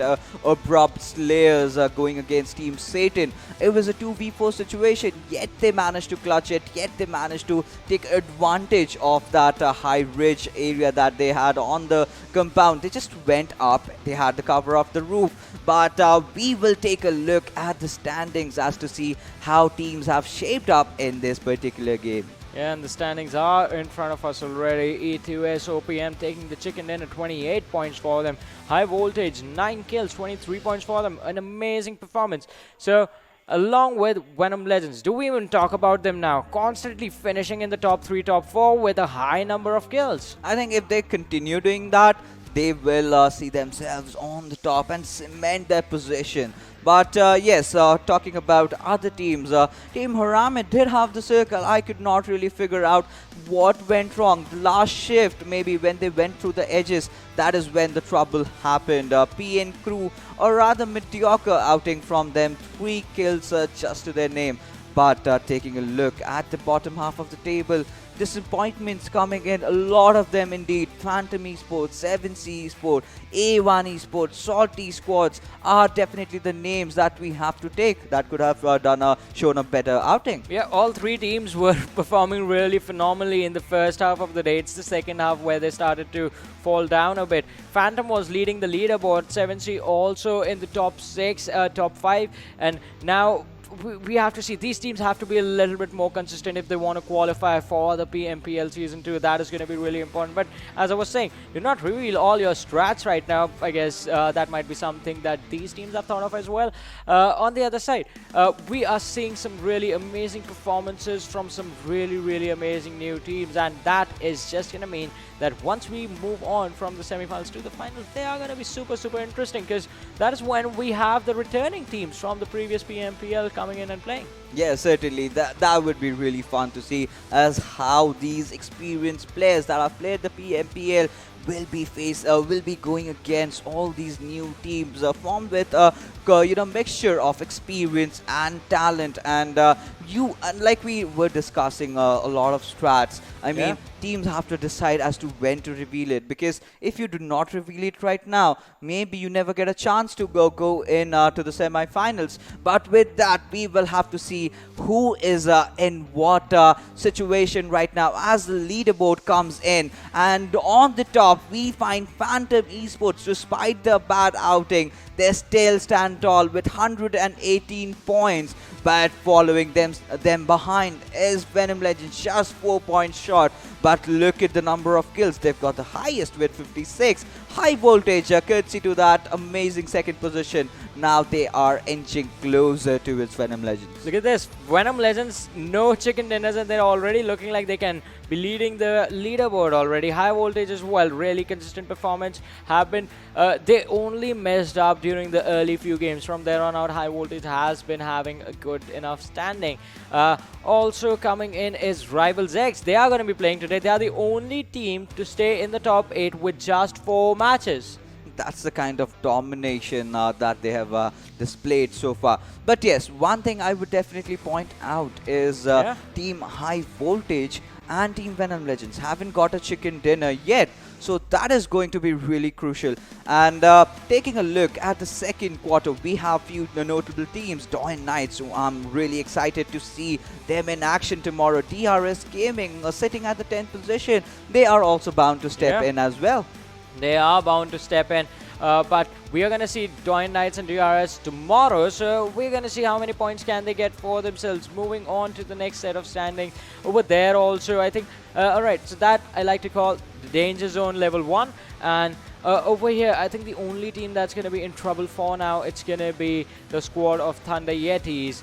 Sitting at 34 points, 22nd position. Tomorrow we're going to have Archangels and RisingNepal come in. So Thunder Yetis, even Trusty Process and Harame, they need to start performing, and they need to get these teams desperately need a chicken dinner just to be safe. Even Kira, Peaceflow, look at them. They have 1 chicken dinner, but still just 44 points. So the performance has been really inconsistent. And now time for the Danger Zone Level 2 that is straight out of Dante's Inferno. It is going to be a place where the last set of teams are going to be placed, and that is where teams, they need to start. If you have just 4 matches played, you need to win at least 2 games. When I mean win, you need 2 chicken dinners. And this has to be a wake-up call for them, because all these teams, I believe they've just played 4 games. So we will be seeing all of these teams in action tomorrow, and new teams will also be rising. And few notable teams from here that we have a lot of expectation certainly is PWP Esports, having some good players over there, having SK49 and a few other players as well. But right now, NRZ Hunters, AzraelGaming, all these teams, 1971 Gladiators just sitting at that 1 kill. Really, they need to put up some good show over there, because if they do not, they are gonna crash out. Yeah, they might just crash out, and no one wants that, especially the fans of this team from Bangladesh. Last time, this team had an amazing run heading all the way towards the semi-finals and the finals, but this time, the performance is just not the same. What has changed? And I guess this team, since they already only have 4 matches played, they still have 8 games remaining. They have time to step, and they will be playing tomorrow's game. Let's hope the fans are going to be hoping for this as well, that the team is going to start performing along with the players of PWP Gaming. They have a really experienced lineup. I mean, the players on the squad have had performances from internationally different regions, and now coming back here in the South Asia regions, they're going to look to shine, and they're going to look to shine bright, go into the PMPL Season 2 with a really big advantage for themselves. Yes, certainly. And slowly and steadily, we will get to see who are those teams that will be representing this South Asian region in the PMPL. But now let's take a look on those individual players who have given their best, who have given it all, and find themselves on the top of the kill leaderboard. And it's gonna be none other than Evil Eye, Venom Legends. They have been performing so well, followed by Shuvo, 22 kills, 16 kills. I mean, that's insane. Yeah, that is insane indeed. But we have Hungry Box from 7C, 15 kills for him. And then we have a player from E2S OPM with 14, followed by Sinister with 14 kills as well. But Evil Eye 22, that number is incredible. I guess he's showcasing what sort of an experience he got from being in the lineup of INES last year. Look at Totter's damage, 3098, and Yeah. just 14 kills out of it. Shows how dominating this player is, how well he knows how to play this game. Grenades, be it assaulting, be it positioning, provided the right, teamwork, certain, team synergy. I think we can see E2S OPM in the finals, or maybe a potential PMPL slot. Well, that might be possible because the team has been performing really good. They had a really good day today, and if they do that in the next set of 4 matches, well, they are already on their way to the semi-finals. But moving forward in the kill leaders, we have Ozzy from High Voltage, followed by Detron from Venom Legends.